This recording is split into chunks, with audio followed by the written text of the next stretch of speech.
भारत ने पूरे विश्व को क्या क्या दिया, भारत की विश्व को क्या है देन, इसी विषय पर आज के व्याख्यान के लिए मैं भाई राजीव जी को आमंत्रित करता हूं।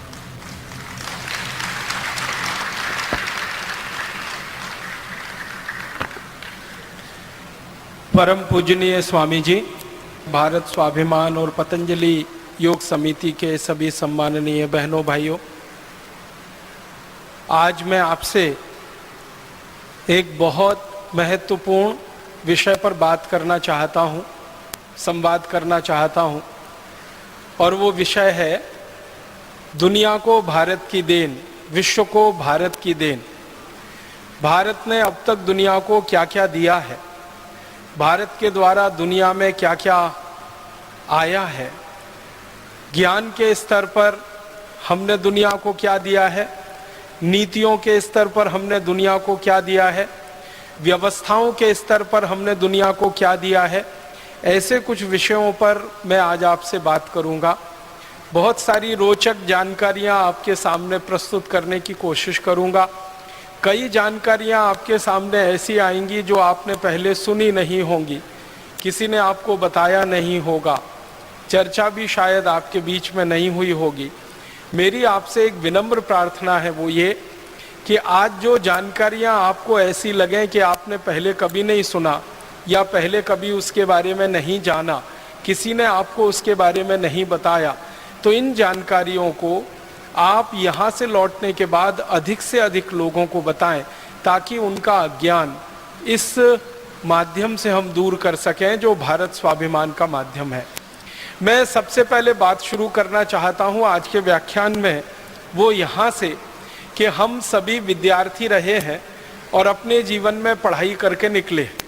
सभी ने प्राथमिक स्तर पर, माध्यमिक स्तर पर, फिर उच्च कक्षाओं के स्तर पर काफ़ी कुछ पढ़ा लिखा है, लेकिन हमारे मन में बचपन से जो एक बात घुसाई जाती है, बिठाई जाती है या पढ़ाई जाती है, वो ये कि दुनिया में भारत सबसे ज़्यादा पिछड़ा हुआ देश रहा। फिर पढ़ाया जाता है, बताया जाता है कि दुनिया में सबसे ज़्यादा गरीब देश भारत रहा।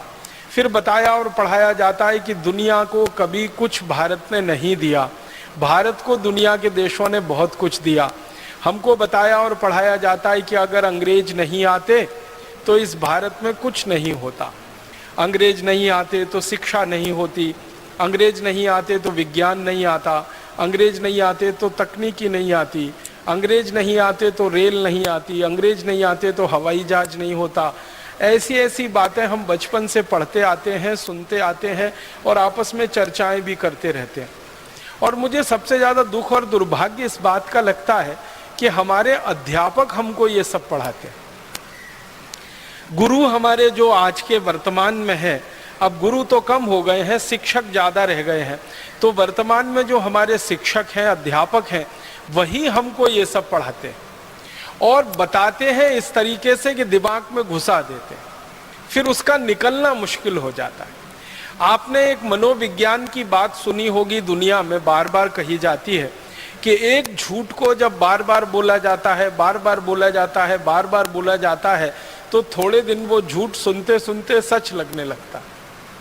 तो भारत के बारे में पिछले कम से कम 250-300 वर्षों से एक झूठ पूरी दुनिया में बोला जा रहा है कि भारत एक गरीब देश, भारत एक पिछड़ा देश, भारत एक अवैज्ञानिक देश, भारत एक ऐसा देश जहाँ विज्ञान नहीं, जहाँ तकनीकी नहीं, जहाँ गणित नहीं, जहाँ भौतिक शास्त्र नहीं, जहाँ रसायन शास्त्र नहीं, कुछ भी नहीं।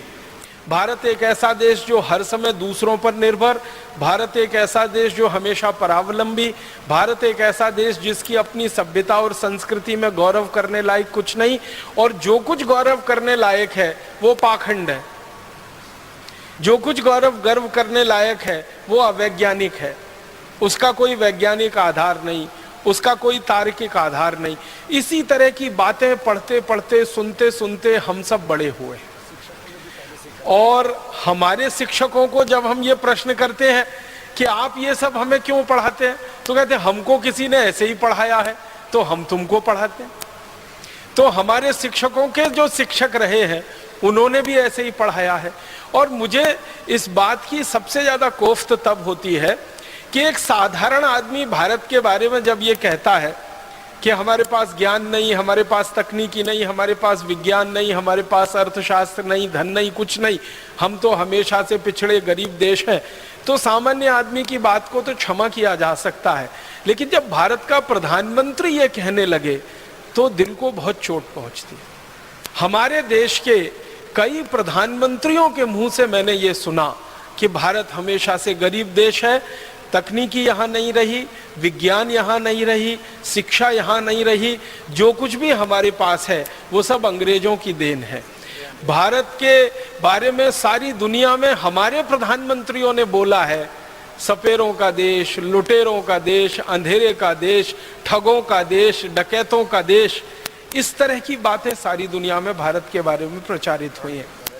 गडरियों का देश, ऐसे ऐसे बात हमारे देश के बारे में दुनिया के लोगों के सामने आए हैं कि शर्म आती है। कई बार अपना जी करता है कि क्या करें। हमारे वर्तमान प्रधानमंत्री के द्वारा लंदन के ऑक्सफोर्ड हॉल में दिए गए भाषण की याद दिलाना चाहता हूं, जो उन्होंने ऑक्सफोर्ड यूनिवर्सिटी में दिया जब उनको डॉक्टरेट की मानद उपाधि दी जा रही थी।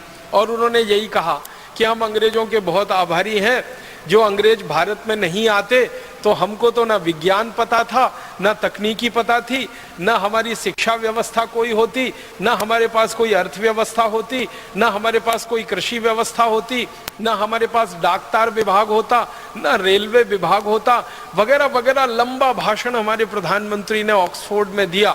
40 मिनट तक वो ये गुणगान करते रहे कि अंग्रेजों का आना भारत के लिए वरदान था, अगर अंग्रेज नहीं आते तो हम तो आज भी अंधेरे में डूबे हुए रहते। अब ये जो वर्तमान प्रधानमंत्री का बयान है, वैसा ही बयान हमारे प्रथम प्रधानमंत्री ने भी कई बार हमारी संसद में दिया। अपनी संसद में कहा भारत के प्रथम प्रधानमंत्री ने कि अगर अंग्रेजों का भारत के साथ संयोग नहीं होता तो भारत तो हमेशा अंधकार और अंधेरों में डूबा हुआ देश ही रहता। इसलिए भारत को विकास कराना है तो अंग्रेजों जैसा बनाना है, भारत को आगे बढ़ाना है तो अंग्रेजों के रास्ते पे ही चल के उसको ले जाना है। तकरीबन इसी तरह की बातें भारत के विभिन्न प्रधानमंत्री कहते रहे। शर्म और अफसोस हमारे देश के लोगों को देते रहे। 2 या 3 प्रधानमंत्रियों को छोड़ दिया जाए तो लगभग सभी प्रधानमंत्री इसी मानसिकता के रहे इस देश में पिछले 63 वर्षों में। एक प्रधानमंत्री थे जिनको भारत की परंपराओं पर बहुत गर्व होता था, संस्कृति सभ्यता पर बहुत गर्व होता था। उनका नाम था श्री लाल बहादुर शास्त्री।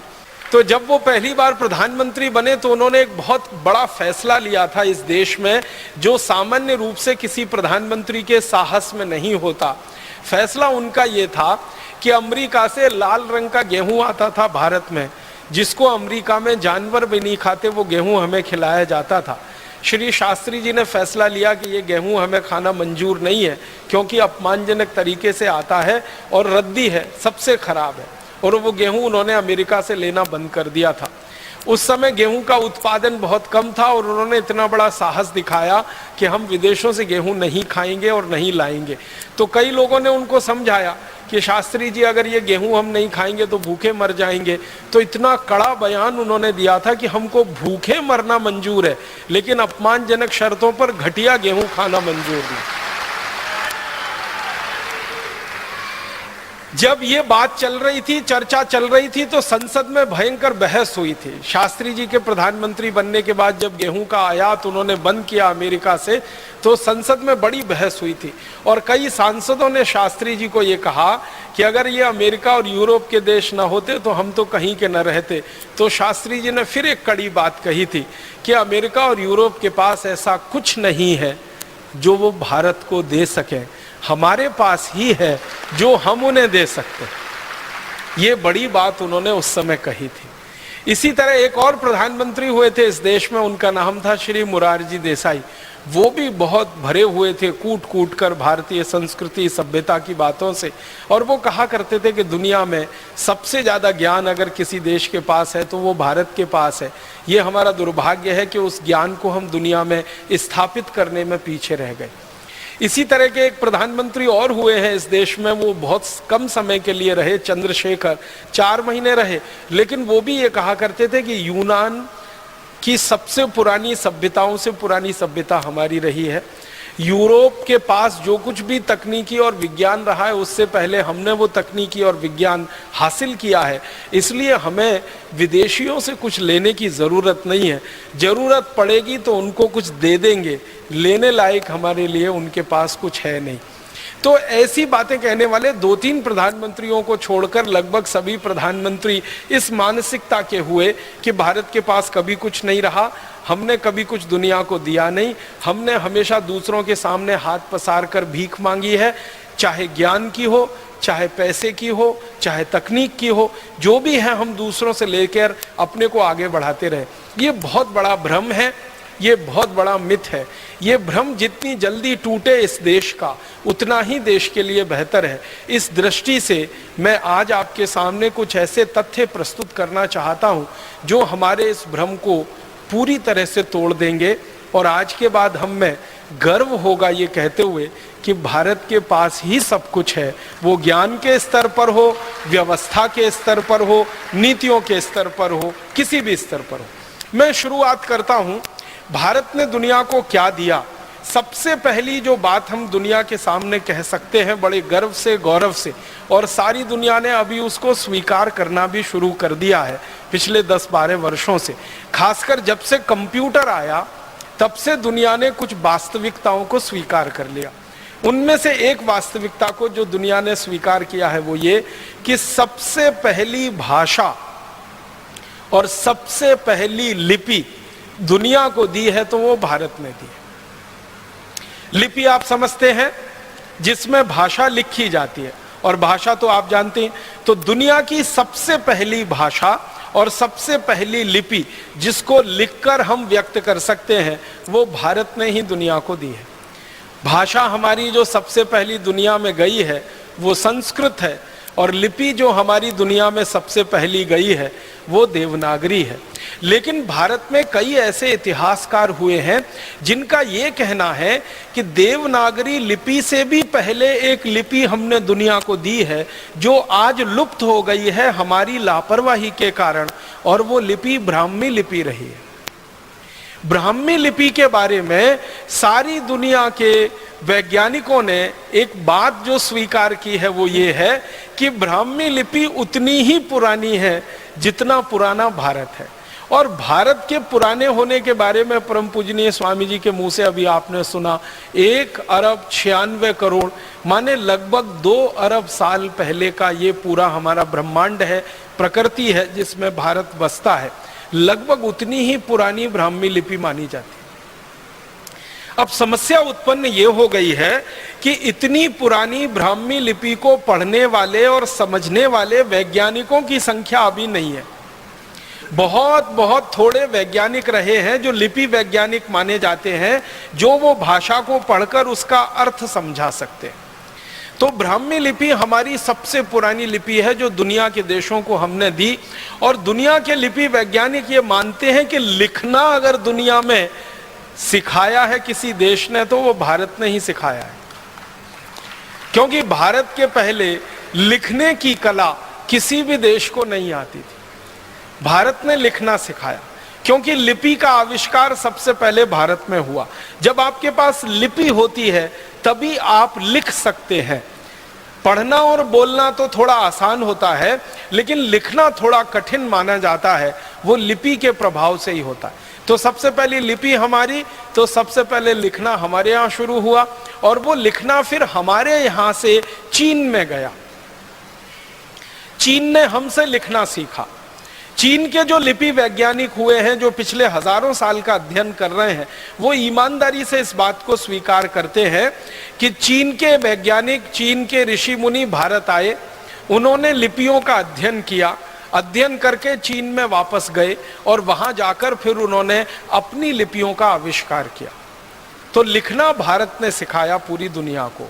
और अगर भाषा आपने दी है पूरी दुनिया को, तो दूसरी बात भी कही जा सकती है कि बोलना भी हमने ही सिखाया पूरी दुनिया को। लिपि से लिखना आता है, भाषा से बोलना आता है। भाषा हमारी सबसे पुरानी संस्कृत जो सारी दुनिया में हमने दी है। दुनिया की जो विशिष्ट भाषाएं मानी जाती हैं अंग्रेजी को छोड़कर, जैसे जर्मन है, जैसे फ्रेंच है, जैसे डच है, जैसे इटालियन है, जैसे पोर्चुगीज है, जैसे स्पेनिश है, जैसे रशियन है, जैसे डेनिश है, दुनिया में विशिष्ट भाषाओं में ये मानी जाती है, अंग्रेजी को छोड़कर। अंग्रेजी विशिष्ट भाषाओं में नहीं मानी जाती, अंग्रेजी सामान्य भाषाओं में गिनती होती है, क्योंकि अंग्रेजी दूसरों की नकल है और जो दूसरी भाषाएं हैं वो मूल भाषाएं मानी जाती हैं। तो जो मूल भाषाएं मानी जाती हैं पूरी दुनिया में, जर्मन हो, फ्रेंच हो, डच हो, इटालियन हो, रशियन हो, फिर स्पेनिश हो, पोर्चुगीज हो, ये सभी मूल भाषाओं के मूल वैज्ञानिक जो अध्ययन करते रहते हैं वो ये कहते हैं कि हमारी सभी भाषाएं संस्कृत से निकली। जर्मनी में तो ये बात बिल्कुल गहराई तक स्वीकार की जा चुकी है कि जर्मन भाषा संस्कृत की देन है और जर्मनी के लोग अपने आप को बड़े गर्व से ये कहते हैं कि हम आर्य हैं, माने हम भारतवासियों के ही जैसे हैं, हमारे वंशज भारतवासी रहे हैं। जर्मनी की जो हवाई जहाज की सेवा है ना, उनकी सबसे बड़ी हवाई सेवा, उसका नाम है लुफ्थहांसा। जब लुफ्थहांसा के बारे में किसी जर्मन को मैंने पूछा कि ये लुफ्थहांसा क्या शब्द है, जर्मनी का शब्द है, जर्मन का शब्द है, वो वैज्ञानिक मुझे हैरानी से देखने लगा, कहने लगा ये जर्मन का शब्द नहीं है, ये संस्कृत का शब्द है। मैं पूछा क्या है, तो उसने कहा लुप्त हंस, उसमें से बना लिया लुप्तहंसा। लुप्त माने खत्म हो गए, विलीन हो गए, और हंस जानते हैं एक बहुत विशेष किस्म का पक्षी जो आज दुनिया में हमें दिखाई नहीं देता। एक जमाने में सबसे ज्यादा ये हंस भारत में ही हुआ करते थे, तो उन्होंने कहा भारत के संस्कृत में से हमने ये निकाला है लुप्त हंसा। हंस जो लुप्त हो गए उनके नाम पर हमारी पूरी एयरलाइन चलती है जिसको लुफ्थहांसा कहते हैं। पहली बार मुझे पता चला कि जर्मनी की सरकार का संस्कृत के प्रति इतना प्रेम है कि उन्होंने अपनी एयरलाइंस का नाम ही भारत के शब्दों से बना लिया। और आज जर्मनी में शिक्षा में, विश्वविद्यालय के स्तर की शिक्षा में संस्कृत की पढ़ाई पर और संस्कृत के शास्त्रों की पढ़ाई पर सबसे ज्यादा पैसा खर्च हो रहा है। और जर्मनी दुनिया का भारत के बाहर का पहला देश है जिसने अपनी एक यूनिवर्सिटी, एक विश्वविद्यालय संस्कृत साहित्य के लिए समर्पित किया हुआ है। और जर्मनी दुनिया का वो पहला देश है जिसने भारत के बाहर भारत की विद्या को सीखने और सिखाने की परंपरा शुरू की है। हमारे जो महर्षि चरक हुए, जिन्होंने चिकित्सा व्यवस्था का सबसे पहला सिद्धांत और सारी विद्याएं दुनिया को सिखाई, चरक, उनके नाम पर जर्मनी की सरकार ने विभाग बनाया है, उसका नाम ही है चरकोलॉजी। चरक ऋषि के नाम पर चरक लिया और लॉजी उसमें उन्होंने लगा दिया अंग्रेजी का, तो चरकोलॉजी विभाग उनका है, माने चिकित्सा विभाग। जर्मनी की सरकार सबसे ज्यादा भारतीय विद्याओं की जो खोज है उस पर खर्चा कर रही है। अंग्रेजी में उसको हम कहते हैं इंडोलॉजी। इंडोलॉजी का माने होता है भारतीय विद्याएं। तो भारतीय विद्याओं पर भारत के बाहर सबसे ज्यादा शोध अगर हो रही है तो जर्मनी में। और जर्मन वैज्ञानिकों से जब हम पूछते हैं कि ये सब आप क्यों कर रहे हैं, तो कहते हैं वो संस्कृत का कारण है, क्योंकि संस्कृत सबसे पुरानी भाषा है, सबसे पहली भाषा है, इसलिए सबसे पुराना और सबसे पहला ज्ञान भी इसी में है, और वो ज्ञान हमें सीखना है ताकि हम हमारे देश को आगे बढ़ा सकें। तो सबसे पहली भाषा और सबसे पहली लिपि हमने दुनिया को दी। अब संस्कृत के बारे में दो तीन महत्व की बातें जो सारी दुनिया के वैज्ञानिक कहते हैं वो मैं आपसे शेयर करना चाहता हूँ। संस्कृत के बारे में सबसे अच्छी बात जो आज कही जा रही है वो ये कि कंप्यूटर को चलाने के लिए जिस भाषा का सबसे अच्छा उपयोग हो सकता है वो यही भाषा है संस्कृत। कंप्यूटर चलाने के लिए आप जानते हैं कुछ सिद्धांत तय किए जाते हैं, उनको अंग्रेजी में एल्गोरिदम्स कहते हैं। जो एल्गोरिदम सबसे अच्छी बनी है आज तक पूरी दुनिया में वो संस्कृत में ही बनी, अंग्रेजी में नहीं बनी। आपको सुनकर हैरानी होगी, दुनिया में कंप्यूटर चलाने वाली सबसे अच्छी algorithm, best in the world, पूरी दुनिया में सबसे अच्छी एल्गोरिदम वो संस्कृत में तैयार हुई है। और थोड़े दिन में संस्कृत की वो एल्गोरिदम सारी दुनिया पे छा जाने वाली है। सब वैज्ञानिक इस बात को स्वीकार कर रहे हैं। कारण जानते हैं क्या? वो कहते हैं कि इस भाषा में दो चीजें बहुत महत्व की हैं जो दूसरी भाषाओं में नहीं मिलती। पहली भाषा की जो विशेषता है संस्कृत की वो ये कि इसका जो व्याकरण है वो एकदम पक्का है। इतना पक्का है कि लाखों करोड़ों वर्ष पहले किसी ऋषि मुनि ने जो व्याकरण में कह दिया है वो 21वीं शताब्दी में भी उतना ही सच है जो लाखों करोड़ों वर्ष पहले।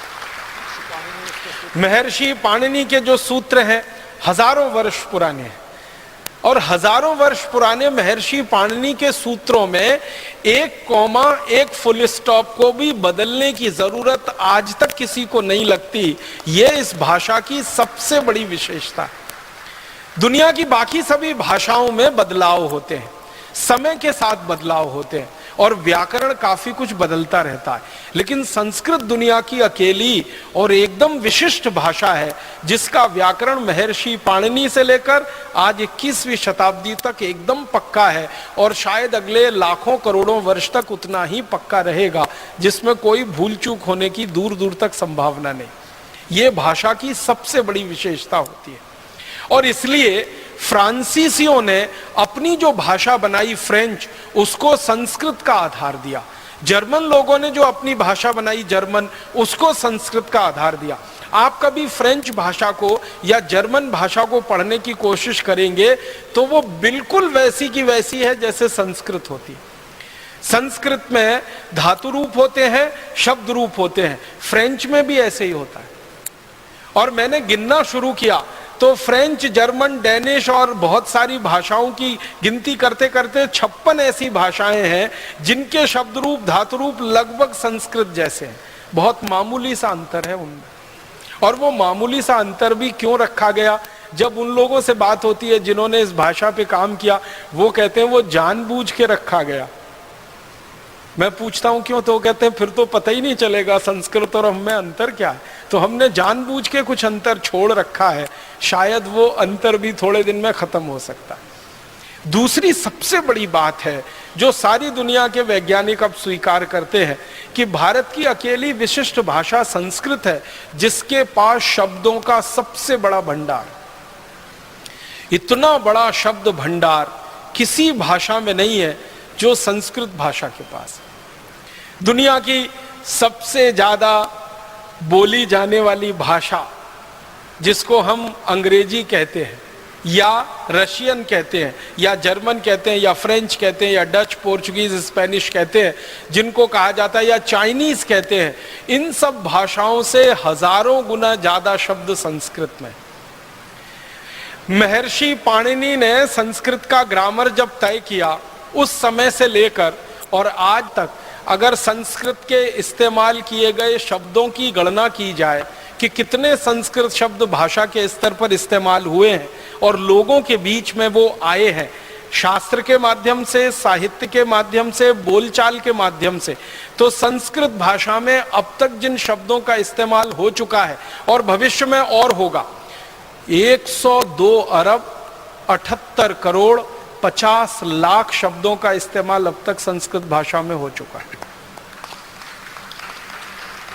102 अरब 78 करोड़ 50 लाख इतने शब्दों का इस्तेमाल महर्षि पाणिनि के समय से लेकर और अभी तक हो चुका है। और संस्कृत के विद्वान कहते हैं कि अगर आज से अगले 100-200 साल की बात हम करें और इसी तरह से संस्कृत में काम चलता रहे तो इतने ही शब्दों का और इस्तेमाल अगले 100 से 200 वर्षों में हो चुका होगा। जब संस्कृत कंप्यूटर की भाषा हो जाएगी थोड़े दिन में, क्योंकि दुनिया की सबसे अच्छी एल्गोरिदम संस्कृत में तैयार हुई है और सामान्य कंप्यूटर की भाषा में संस्कृत आने लगेगी, तो वैज्ञानिकों का कहना है कि 102 अरब 78 करोड़ 50 लाख जो शब्द अब तक इस्तेमाल हुए हैं, इतने ही शब्द और इस्तेमाल हो चुके होंगे अगले 100 से 150-200 वर्षों में। माने दुनिया में किसी भाषा में इतना बड़ा शब्द भंडार होने की दूर दूर तक क्षमता नहीं है जो संस्कृत में। और संस्कृत भाषा के जो वैज्ञानिक हैं, जानकार हैं, वो ये कहते हैं अनंत शब्द भंडार। ये 102 अरब 78 करोड़ 50 लाख तो वो गिनती है जो अब तक इस्तेमाल हुए शब्द हैं। जो भविष्य में इस्तेमाल होने वाले शब्द हैं उनकी गिनती हम नहीं कर सकते हैं। इसलिए कहा जाता है कि अनंत शब्द भंडार है। दुनिया में किसी भाषा में इतना बड़ा शब्द भंडार नहीं। कोई व्यक्ति अगर लगकर ईमानदारी से 3 वर्ष करे काम तो संस्कृत भाषा का ये पूरा व्याकरण सीख सकता है और इतना बड़ा शब्द भंडार उसके कोश में आ सकता है।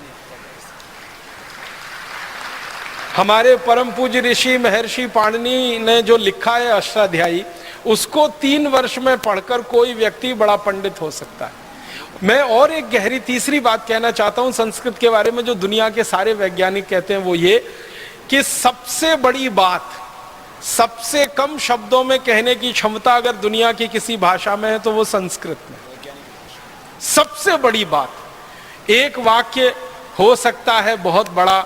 अगर हम पेज के लाइन के हिसाब से देखें तो बहुत सारे वाक्य ऐसे हो सकते हैं जो 1/4 पेज के हों, 1/3 पेज के हों, आधे पेज के हों। संस्कृत की ताकत इतनी बड़ी है कि उनको सबसे कम शब्दों में कह सकती है और पूरी बात उसमें आ सकती है, एक बात भी उसमें छूटे बिना।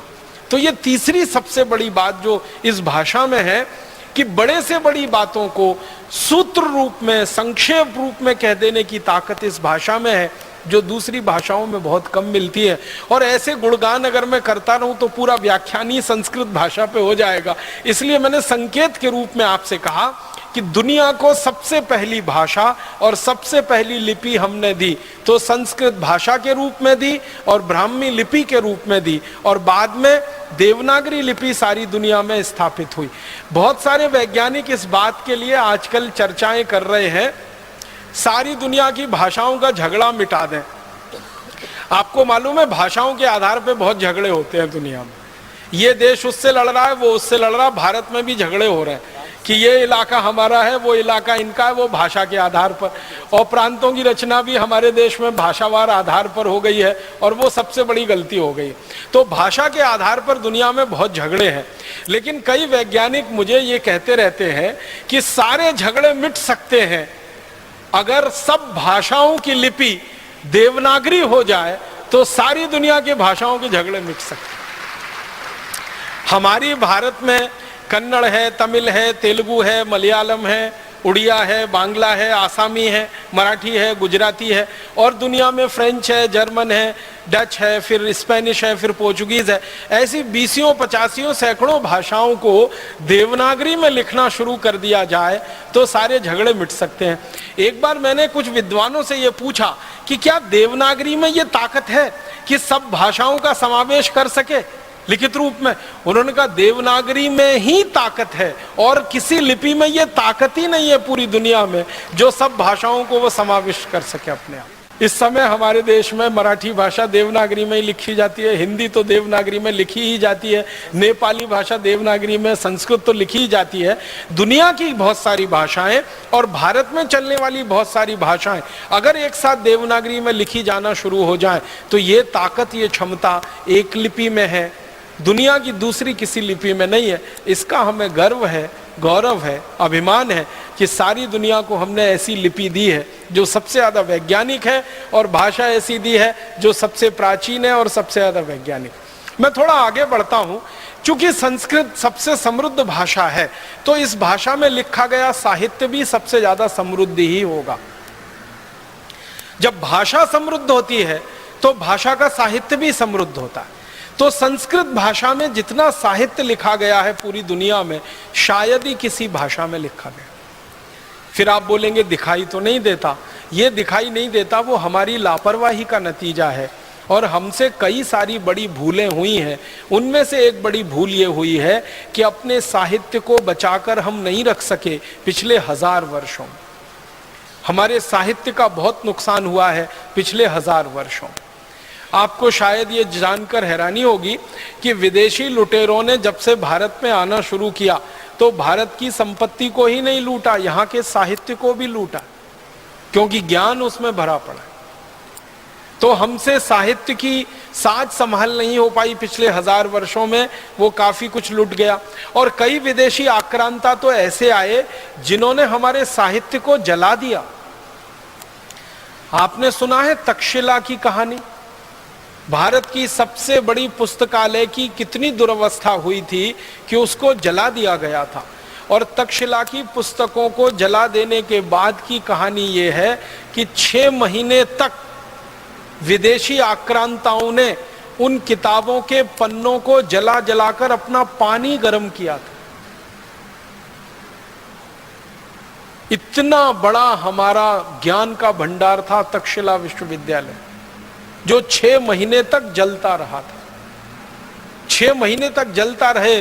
कल्पना करिए लाखों करोड़ों पेज रहे होंगे जो 6 महीने तक जले होंगे। तो कई विदेशी आक्रांता और लुटेरे ऐसे आए कि उन्होंने हमारा साहित्य नष्ट किया। कई विदेशी आक्रांता और लुटेरे ऐसे आए जिन्होंने हमारा साहित्य लूट लिया। और कई आक्रांता और विदेशी ऐसे आए जिन्होंने हमारे साहित्य में तोड़ मरोड़ करके उसको ऐसा प्रस्तुत कर दिया कि वो हमको सबसे ज्यादा खराब दिखता है। जैसे वेदों की बात करें, हमारे जो मूल वेद है ना, वो भारत में अभी हम ढूंढने निकले तो मुश्किल से मिलते हैं। जब भी कहीं भारत में वेद की कोई प्रतिलिपि मिलती है और उसके बारे में छानबीन की जाती है तो पता चला वो मैक्स मूलर रचित है। और मैक्स मूलर एक ऐसा व्यक्ति था जो भारत के बारे में जानना तो चाहता था लेकिन आया कभी नहीं इस देश में। अपने घर में बैठे बैठे भारत के बारे में जो कुछ मिल गया उसको ज्ञान, वो उसने लिख दिया। वेदों को उसने पढ़ा पूरी रुचि से, संस्कृत सीखी उसके लिए, लेकिन बहुत सारी चीजें उसको समझ में नहीं आई वेदों में, तो उसको अपने तरीके से लिख मारा। और आज हमें वो दिखाई देती हैं तो हमको वो विरोधाभासी लगती हैं। वो विरोधाभासी होने का कारण ये है कि मूल ग्रंथों के साथ छेड़छाड़ कर दी हमारे लोगों ने, शास्त्रों के साथ छेड़छाड़ कर दी, ज्ञान के भंडार के साथ छेड़छाड़ कर दी। अगर हमारे मूल ग्रंथ वेदों को हम देखें और मैक्स मूलर रचित वेदों को देखें या हमारे मूल दूसरे शास्त्रों को देखें, अब जैसे मैं एक उदाहरण देता हूं, जो हमारी मूल मनुस्मृति है उसको हम पढ़ें और अंग्रेजों द्वारा तैयार की गई मनुस्मृति को पढ़ें, दोनों में जमीन आसमान का अंतर। मूल मनुस्मृति में जो बात कहीं नहीं है, अंग्रेजों द्वारा रचित मनुस्मृति में वही बातें हैं। याज्ञवल्क्य संहिता में न्याय सिद्धांत के बारे में जो बातें हैं मूल ग्रंथों में, अंग्रेजों ने एक याज्ञवल्क्य संहिता तैयार की, उसमें बिल्कुल उल्टा लिखवा दिया। तो हमारे शास्त्रों की कई तरीके से तोड़ मरोड़ हुई। एक तो जलाया गया, लूटा गया, और उसके बाद जो साहित्य विदेशियों के हाथ में पड़ गया उसमें अपना दिमाग लगाकर खुराफातें बहुत की हैं उन्होंने, बहुत कुछ मिलावट कर दिया। और वो मिलावटी चीजों को आज कोट किया जाता है सारी दुनिया में। जैसे वेदों में से कहीं से वाक्य निकाल कर ये कोट कर देते हैं, उपनिषदों में से निकाल के कोट कर देते हैं कि भारतवासी मांस खाते थे, गाय का मांस खाते थे। ऐसे कोटेशन हमारे यहाँ दे दिए जाते हैं और वेदों का कोई सूत्र या कोई श्लोक या उपनिषदों का कोई सूत्र या श्लोक उसके नीचे लिख दिया जाता है। वो सब मिलावट है, बाहर के लोगों द्वारा जोड़ा गया छेपक है और उसकी व्याख्या भी गलत है। तो हमारे देश में जो ज्ञान भंडार हमारे पास बहुत बड़ा रहा संस्कृत के आधार पर, इसमें बहुत नुकसान हो गया। ज्ञान हमारे यहाँ दुनिया में सबसे ज्यादा रहा है क्योंकि भारत जो नाम है ना, वो एक रूप में ज्ञान का ही हिस्सा है। भा माने होता है ज्ञान और रत माने होता है लगा हुआ। ज्ञान में रत, ज्ञान में लगा हुआ देश ही है भारत। तो हमसे ज्यादा ज्ञान शायद ही किसी के पास होगा, लेकिन वो ज्ञान में पिछले 1000-1500 वर्षों में बहुत कमी आई। या तो वो लुटा, या तो विदेशियों द्वारा जलाया गया, या तो उसमें उन्होंने अपने छेपक जोड़ दिए, मिलावट कर दी और वो हमारे सामने प्रस्तुत हो गया। ये आज हम सब भारतवासियों के लिए बहुत बड़ी चुनौती का काम है, बहुत बड़े शोध का काम है कि जो हमारे मूल शास्त्र रहे हैं, मूल हमारे ग्रंथ रहे हैं और जो मूल ज्ञान की बातें रही हैं, उनको पुनर्खोज करके देश के सामने प्रस्तुत किया जाए ताकि ये जो मिलावट वाला हिस्सा है ये दूर हो सके और हमको शुद्ध ज्ञान मिल सके। चेले और चेलियां तो हमारे दादा दादी ही थे, नाना नानी थे, वो ऐसे ही दाल पकाते थे। अब उस दाल को पकने में थोड़ा समय लगता था तो दाल को पकने में तो समय लगना ही चाहिए, क्योंकि आज का जो भौतिक विज्ञान कह रहा है ना, हजारों साल हमारे ऋषि मुनि वो कह गए। हमारे ऋषि मुनियों ने ये कहा, महर्षि भारद्वाज का एक सूत्र है, वो ये कहते हैं कि जो वस्तु खेत में जितनी देर में पकती है वो भोजन में भी उतनी देर में ही पकेगी। अब ध्यान दीजिएगा, दाल खेत में सबसे ज्यादा देर में पकती है। आपको मालूम है अरहर की दाल पकने में तो 6 महीना लग जाता है, कोई कोई दालें पकने में 8 महीना लग जाता है। तो खेत में जो दालें देर में पकती हैं, घरों में भी वो देर में पकेंगी, ये महर्षि भारद्वाज कह गए हजारों साल पहले। यूरोप के वैज्ञानिक अब उसको स्वीकार कर रहे हैं कि हाँ, बात तो ये सही है, दाल तो देर में पके तभी पौष्टिकता दे सकती है, और पौष्टिकता के साथ साथ स्वाद भी वो तभी देती है जब धीमी धीमी धीमी धीमी आंच पर पके। हमने वो जल्दी के चक्कर में कुकर लेके 10 मिनट में दाल पक जानी चाहिए उसको खाना शुरू किया है, और ये जोड़ों का दर्द फोकट में अपने शरीर में लेना शुरू कर दिया।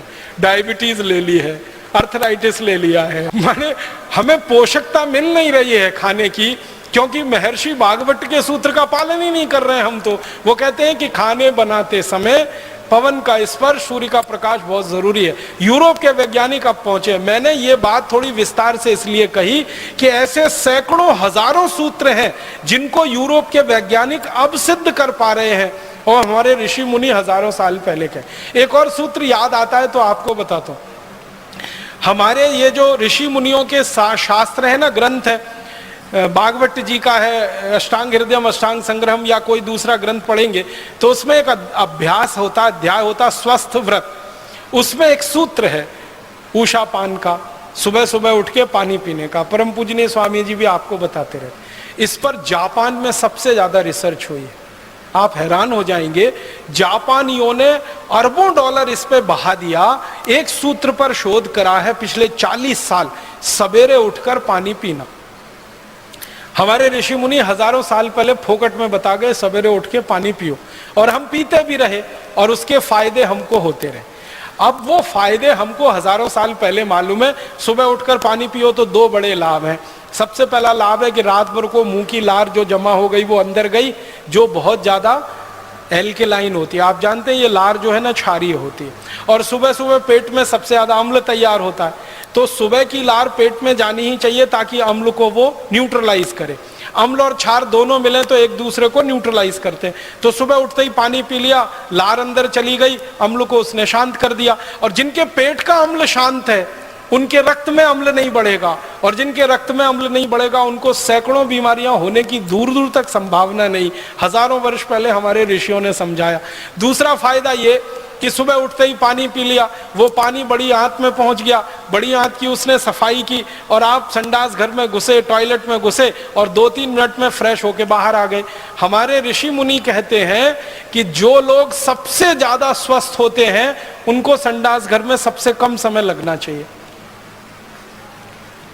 सबसे ज्यादा स्वस्थ होने की एक ही निशानी है कि टॉयलेट में आप कितनी जल्दी बाहर निकलते हैं।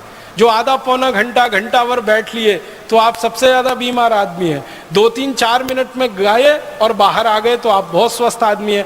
तो ये स्वस्थ होने के लिए सुबह का पानी कितनी मदद करता है, ये 2 बातें हमारे ऋषि मुनि हजारों साल पहले कह के चले गए। अब जापानियों ने 40 साल इस पे रिसर्च किया और अरबों डॉलर फूंक दिए। अब वो 2 ही बातें वो भी कह रहे हैं, यही बातें कह रहे हैं जो हमारे ऋषियों ने हजारों साल पहले कह दी।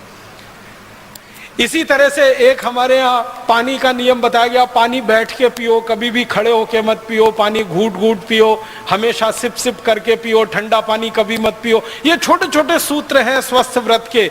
इनको अगर हमने ध्यान दिया और इनको दुनिया भर में स्थापित कराया होता तो हम सारी दुनिया में अब तक विश्व विजय कर चुके होते। लेकिन हमारी समस्या क्या रही कि ये छोटे बातों को हमने माना ही नहीं कि कोई गहरी बात इसमें है। जब दुनिया के दूसरे देशों को हम देखते हैं कि वो अरबों डॉलर खर्च करके ये रिसर्च कर रहे हैं और फिर उस नतीजे पर आ रहे हैं जो नतीजा हजारों साल पहले हमारे यहाँ था, तब गर्व की अनुभूति होती है कि ये तो हमने जान रखा है, कर रखा है।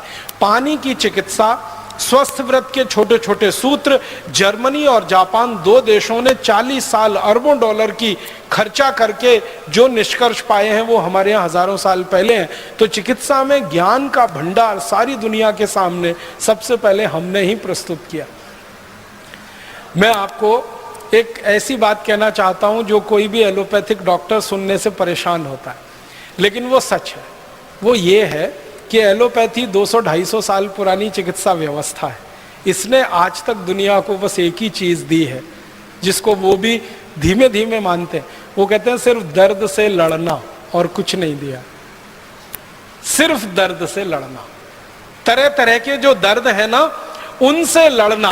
250 साल की कुल रिसर्च एलोपैथी की इतनी ही है।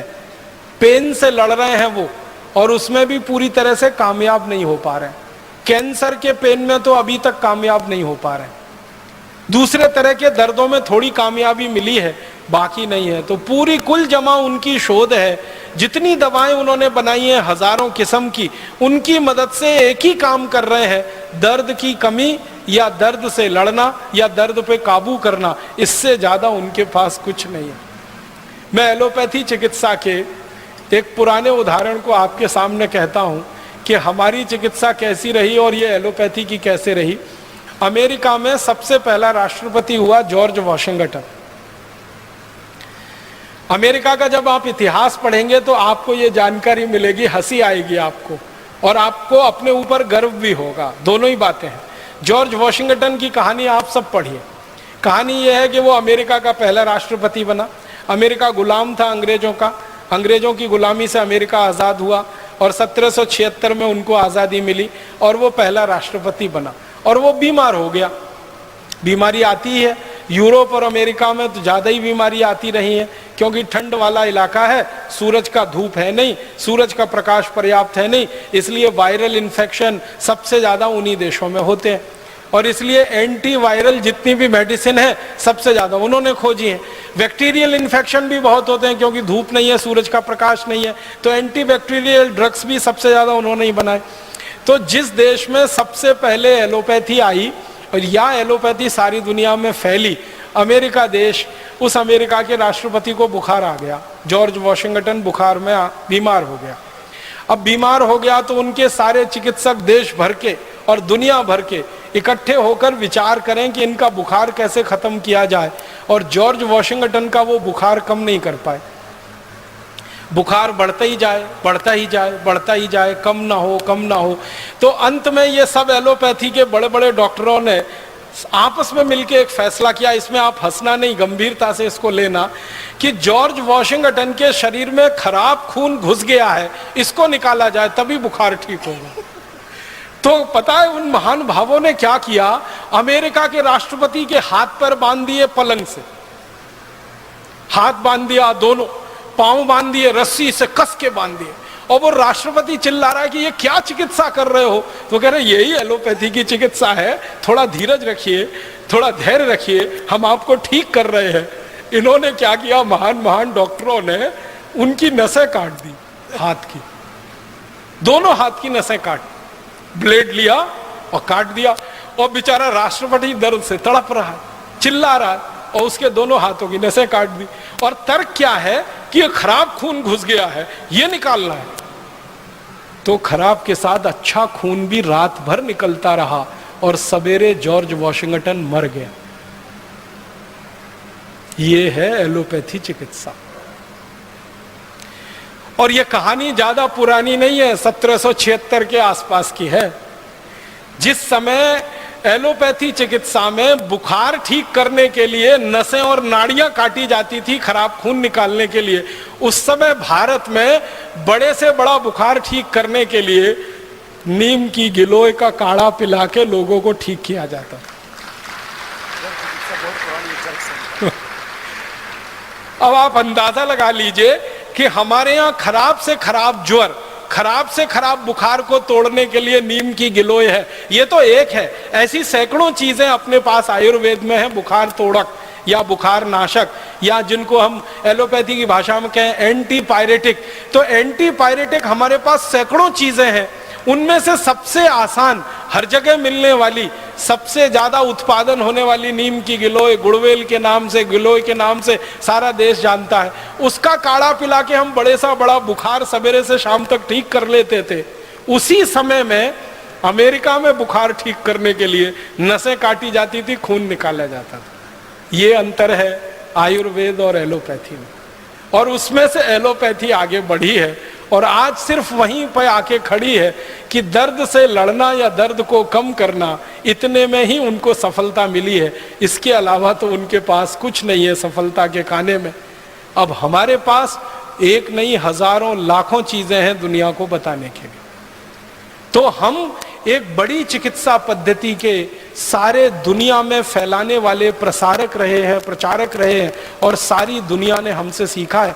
यूनानी पद्धति एक विकसित हुई है, दुर्भाग्य से हम उसको मुसलमानों से जुड़ा हुआ मान लेते हैं, उसका मुसलमानों से कुछ लेना देना नहीं है। वो यूनान में विकसित हुई, इसलिए नाम उसका यूनानी पड़ गया। यूनानी पद्धति के जितने शोधक हुए हैं, रिसर्चर्स हुए, वो सब ईमानदारी से कहते हैं कि हमने तो सब आयुर्वेद से सीखा है, संस्कृत में से सीखा है, चरक में से सीखा है, बागभट्ट जी के यहाँ से सीखा है, भाव प्रकाश निघंटू में से सीखा है। ईमानदारी से वो कहते हैं इस बात को। और उनके औषधि बनाने के जो तरीके हैं ना, वो तरीके बिल्कुल वही है, बस थोड़ा अंतर इतना ही है, यूनान की आबो हवा के हिसाब से, यूनान की जलवायु और परिस्थिति के हिसाब से भारत के सूत्रों में थोड़ा उन्होंने फेरबदल किया है, बाकी सब वही है। तो दूसरी दुनिया की सबसे बड़ी चिकित्सा पद्धति यूनानी चिकित्सा, वो आयुर्वेद में से निकली।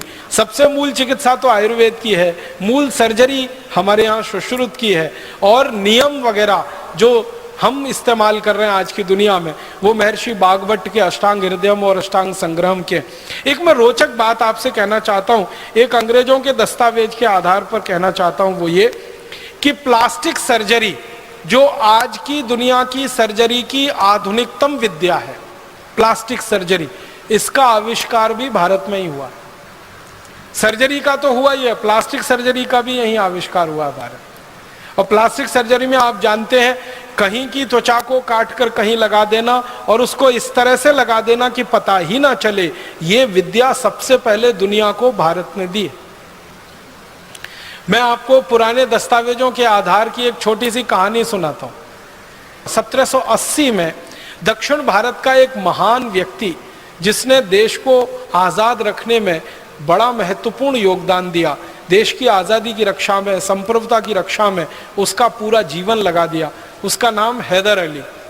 हैदर अली दक्षिण भारत का सम्राट, आज हम जिसको कर्नाटक कहते हैं, कर्नाटक के एक बड़े भूभाग पर हैदर अली का राज्य हुआ करता था। 1780 से 84 के बीच में अंग्रेजों ने हैदर अली पर हमले किए, कई बार हमले किए। तो एक हमले का जिक्र एक अंग्रेज की डायरी में से निकला, वो मैं सुना रहा हूं आपको। एक अंग्रेज आया, उसका नाम था कर्नल कूट, उसने हैदर अली पे हमला किया, और ये 1780 की घटना है। उस हमले में हैदर अली ने अंग्रेजों को परास्त कर दिया। हैदर अली का ये इतिहास रहा कि जब जब अंग्रेजों ने हैदर अली पर हमला किया, हैदर अली ने हर बार अंग्रेजों को हराया। एक बार भी अंग्रेज कभी उससे जीत नहीं पाए, एक बार भी नहीं जीते। हर बार आते थे, हमला करते थे, हार के चुपचाप चले जाते थे। हैदर अली के ऊपर जब बार बार अंग्रेजों के हमले हुए तो हैदर अली को थोड़ा गुस्सा आ गया। तो ये जो कर्नल कूट आया, हमला किया, हैदर अली ने उसको हरा दिया, और चूंकि उसको थोड़ा गुस्सा था अंग्रेजों से, तो उसने कर्नल कूट की नाक काट दी। हमारे भारत में नाक कटना सबसे बड़ी बदनामी होती थी। आप जानते हैं, पूरे रामायण की कहानी नाक कटने की कहानी है। जो सूर्पणखा की नाक न कटी होती तो रामायण नहीं होती, और नाक कटना सबसे बड़ी बदनामी है। तो हैदर अली ने गर्दन तो नहीं काटी उसकी, कर्नल कूट की, वो चाहता तो गर्दन काट सकता था, क्योंकि कर्नल कूट पराजित हुआ था। कर्नल कूट अपनी डायरी में लिखता है कि मैं पराजित हो गया, हैदर अली के सैनिकों ने मुझे बंदी बना लिया और हैदर अली के पास मुझे ले गए। हैदर अली सिंहासन पर बैठा था, मैं उसके नीचे चरणों में बैठा था। वो चाहता तो मेरी एक झटके में गर्दन काट देता, लेकिन उसने गर्दन नहीं काटी, मेरी नाक काट दी। और फिर मुझे छोड़ दिया कि जाओ अब कटी हुई नाक लेके जाओ और सबको बताओ कि तुम्हारी नाक क्यों कटी।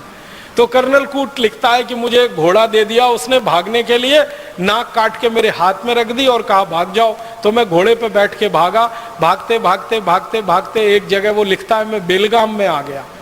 बेलगाम आप जानते हैं कर्नाटक का एक जिला। तो बेलगाम में आ गया, तो बेलगाम में एक वैद्य ने मुझे देखा, नाक से खून निकल रहा है, कटी हुई नाक हाथ में है। तो वैद्य ने कहा ये तुम्हारी नाक कहाँ कट गई? तो उसने झूठ बोला और कहा कि पत्थर मार दिया किसी ने। तो वैद्य ने कहा ये पत्थर मारी हुई नाक नहीं है, ये तलवार से काटी हुई नाक है, मैं वैद्य हूँ, मैं चिकित्सक हूँ, मैं जानता हूँ। तो उसने सच बताया कि मेरी नाक काटी गई है। किसने काटी? तुम्हारे राजा ने काटी, हैदर अली ने काटी। क्यों काटी? मैंने युद्ध किया उससे, मैं हार गया, उसने मेरी नाक काटी। तो वो वैद्य कहता है कि अब तुम क्या करोगे? कटी नाक से इंग्लैंड जाओगे, लंदन जाओगे? कहता है जाने की इच्छा तो नहीं है, लेकिन क्या करूं, जाना ही पड़ेगा। तो वो वैद्य इतना दयालु, इतना कृपालु, वो कहता है कि मैं तुम्हारी नाक जोड़ सकता हूं। तो कर्नल कूट कहता मुझे तो भरोसा ही नहीं हुआ, ये नाक कैसे जुड़ सकती है कटी हुई? मैंने तो सुना नहीं अपनी जिंदगी में कि एक बार शरीर का कोई अंग कट जाए तो वो जुड़ सकता है। तो वैद्य जी कहते मैं जोड़ सकता हूँ। तो कर्नल कूट ने कहा जोड़ दो। तो उसने कहा मेरे घर चलो। तो वैद्य जी उसको ले गया और ऑपरेशन किया। उस ऑपरेशन का 30 पन्ने में वर्णन है। वो 30 पन्ने तो नहीं सुना सकता, अंत में सुना रहा हूं। ऑपरेशन सफलतापूर्वक संपन्न हो गया, नाक उसकी जुड़ गई। वैद्य जी ने उसको एक लेप दे दिया बना के और कहा कि ये लेप ले जाओ, रोज सुबह शाम लगाते रहना। वो लेप लेके चला गया। 15-17 दिन के बाद बिल्कुल नाक उसकी जुड़ गई। फिर वो जहाज में बैठ के लंदन चला गया। 3 महीने बाद वो ब्रिटिश पार्लियामेंट में खड़ा होकर भाषण दे रहा है कर्नल कूट, और सबसे पहला सवाल पूछता है सब अंग्रेजों से, आपको लगता है मेरी नाक कटी हुई है? तो सब अंग्रेज हैरान होके कहते नहीं नहीं तुम्हारी नाक तो कटी हुई बिल्कुल नहीं दिखती। तब वो कहानी सुना रहा ब्रिटिश पार्लियामेंट में कि मैंने हैदर अली पे हमला किया था, मैं उसमें हार गया, उसने मेरी नाक काटी, फिर भारत में एक वैद्य ने मेरी नाक जोड़ी, और भारत के वैद्यों के पास इतनी बड़ी हुनर है, इतना बड़ा ज्ञान है कि वो कटी हुई नाक को जोड़ सकते हैं। तब उस वैद्य जी की खोज खबर ब्रिटिश पार्लियामेंट में ली गई और अंग्रेजों का एक दल आया और बेलगाम के उस वैद्य को मिला। तो उस वैद्य ने अंग्रेजों को बताया कि ये काम तो भारत के सब गांवों में होता है, मैं अकेला नहीं हूं, ऐसा करने वाले हजारों लाखों लोग हैं। तो अंग्रेजों को हैरानी हुई, कौन सिखाता है आपको? कहने लगे हमारे इसके गुरुकुल चलते हैं, उन गुरुकुलों में सिखाया जाता। फिर अंग्रेज वो गुरुकुलों में गए, वहां उन्होंने एडमिशन लिया, विद्यार्थी के रूप में भर्ती हुए, फिर सीखा। सीखने के बाद इंग्लैंड में जाकर प्लास्टिक सर्जरी उन्होंने शुरू की। और जिन जिन अंग्रेजों ने भारत में प्लास्टिक सर्जरी सीखी है ना, उनकी डायरियां हैं।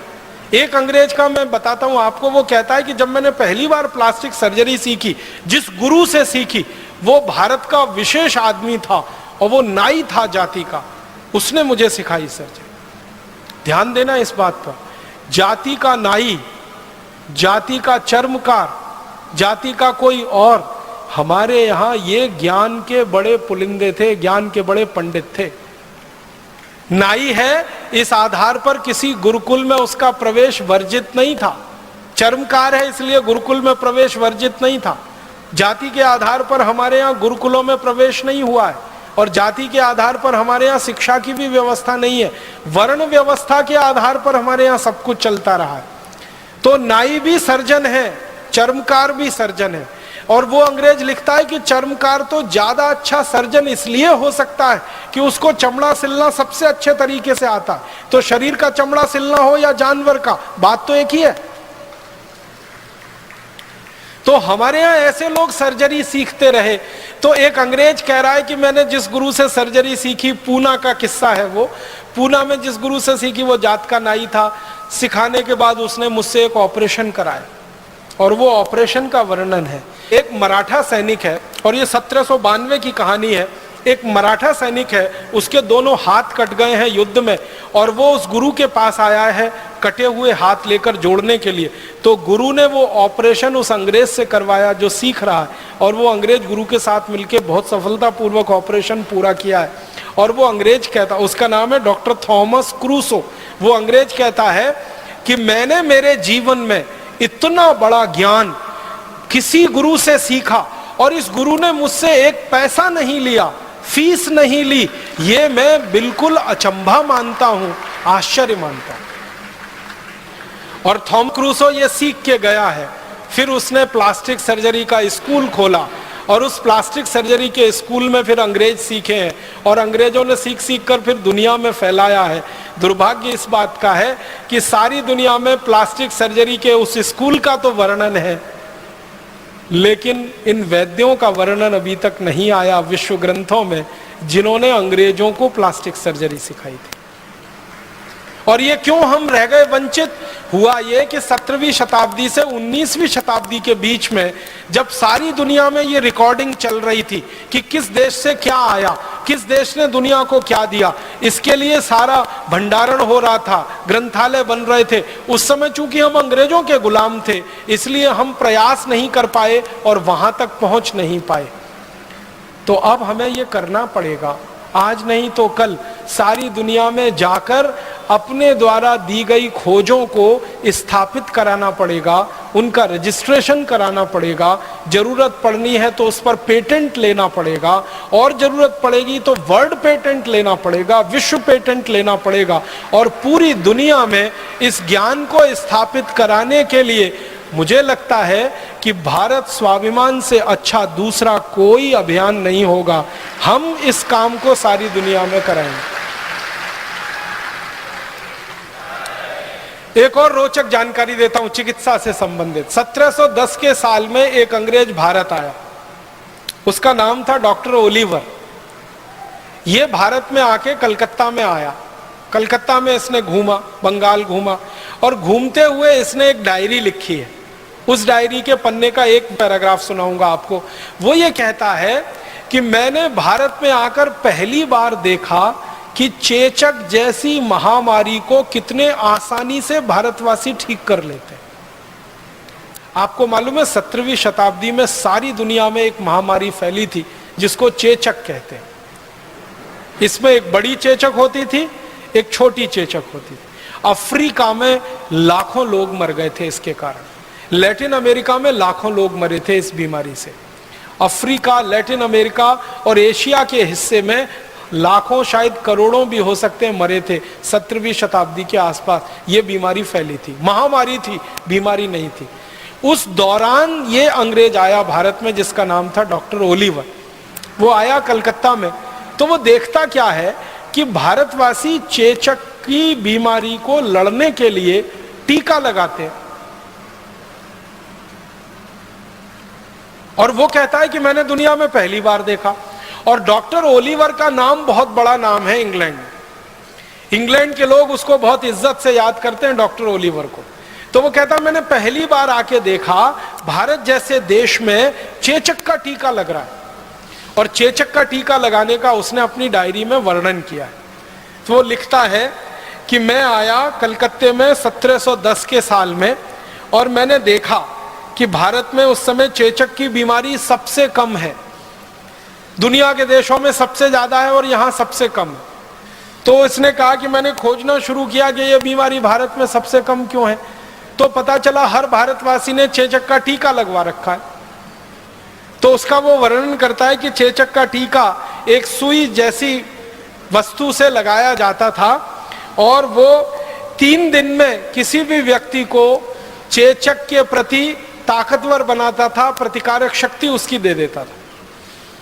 और उसके बारे में वो लिखता है कि 3 दिन टीका लगाकर उस व्यक्ति को थोड़ा बुखार आता था। उसके बुखार को ठीक करने के लिए पानी की पट्टियां रखी जाती थी पेट में। 3 दिन में वो व्यक्ति ठीक हो जाता था। एक बार टीका जिसने ले लिया, जिंदगी भर के लिए वो चेचक से मुक्त हो जाता था। वो कहता है कि इतना अद्भुत टीका मैंने दुनिया में पहली बार देखा भारत में। और ये कहानी है 1710 की। अब आपको एक हैरानी होगी जानकर, अंग्रेजों ने चेचक का टीका लगाना भारत से सीखा। ये डॉक्टर ओलिवर सीख के गया कलकत्ता से, लंदन गया। लंदन में इसने डॉक्टरों की सभा बुलाई और उनको कहा कि आपको मालूम है हम चेचक से मर रहे हैं और भारतवासी चेचक से लड़ रहे हैं, उनके पास टीका है इसका।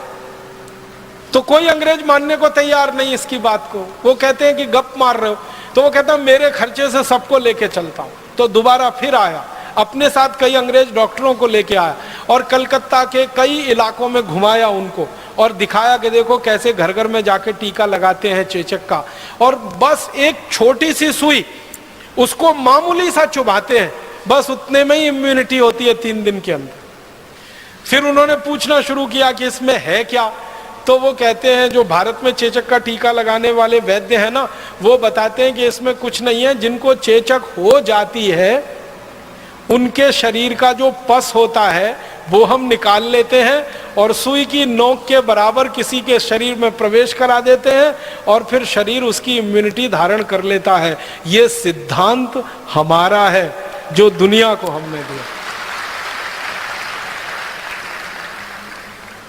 आजकल आधुनिक विज्ञान सिखाता है ना ये टीके के बारे में, पल्स पोलियो अभियान एक चल रहा है, फिर स्मॉल पॉक्स के खिलाफ, फिर ये बड़ी माता के खिलाफ, फिर इसके खिलाफ, फिर बहुत सारा टाइफाइड के खिलाफ जो चलता रहता है और जगह जगह टीके लगाते रहते हैं।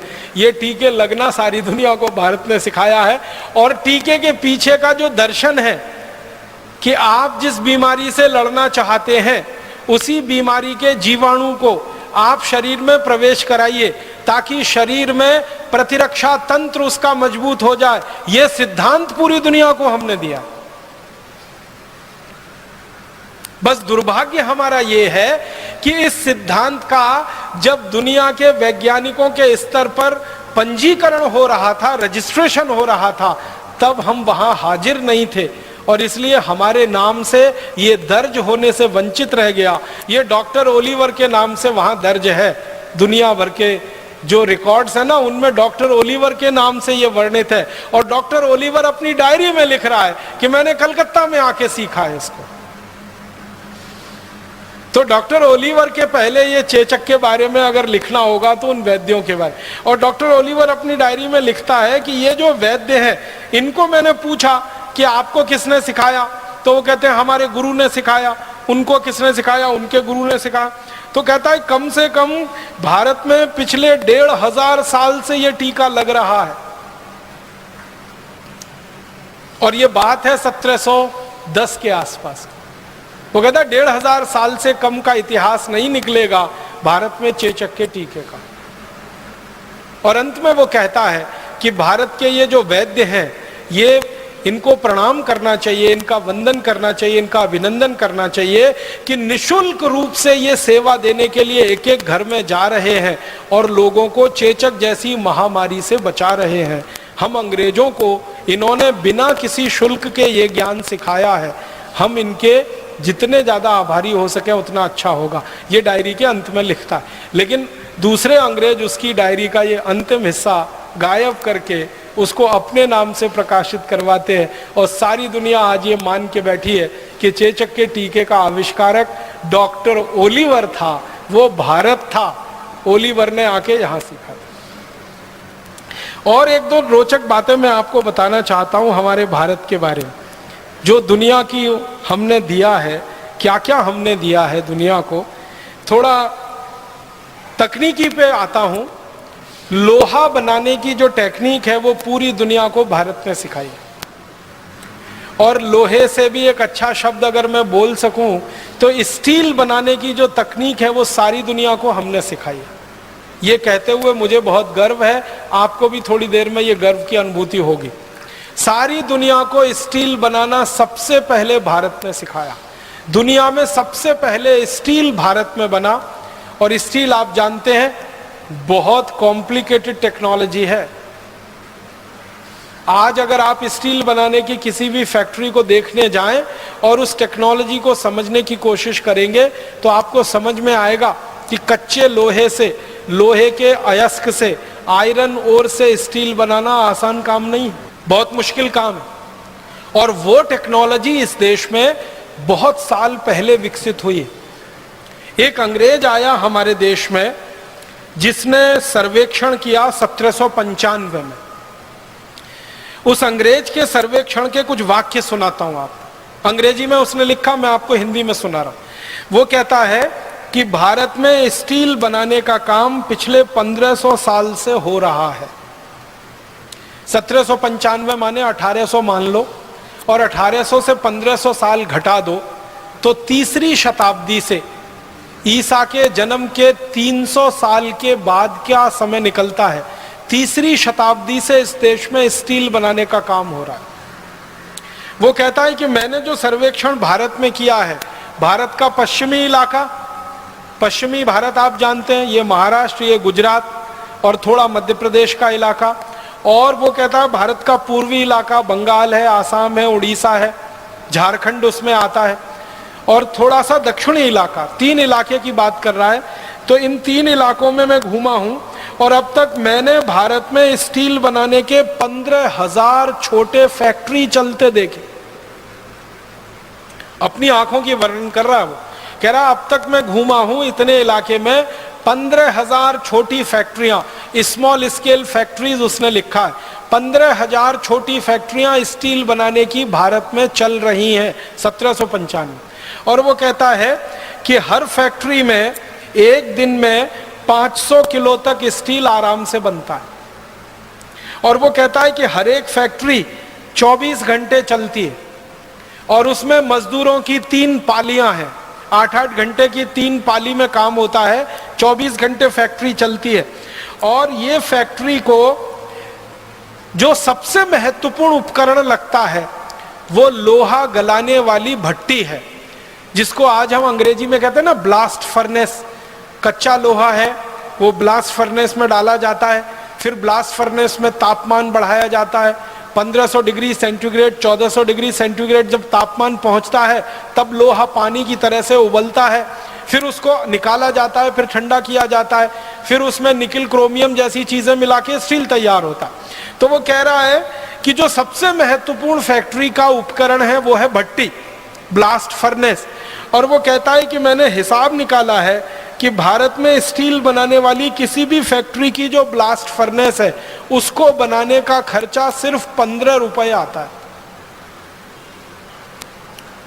और ये 15 रुपए का आंकड़ा है 1795 का।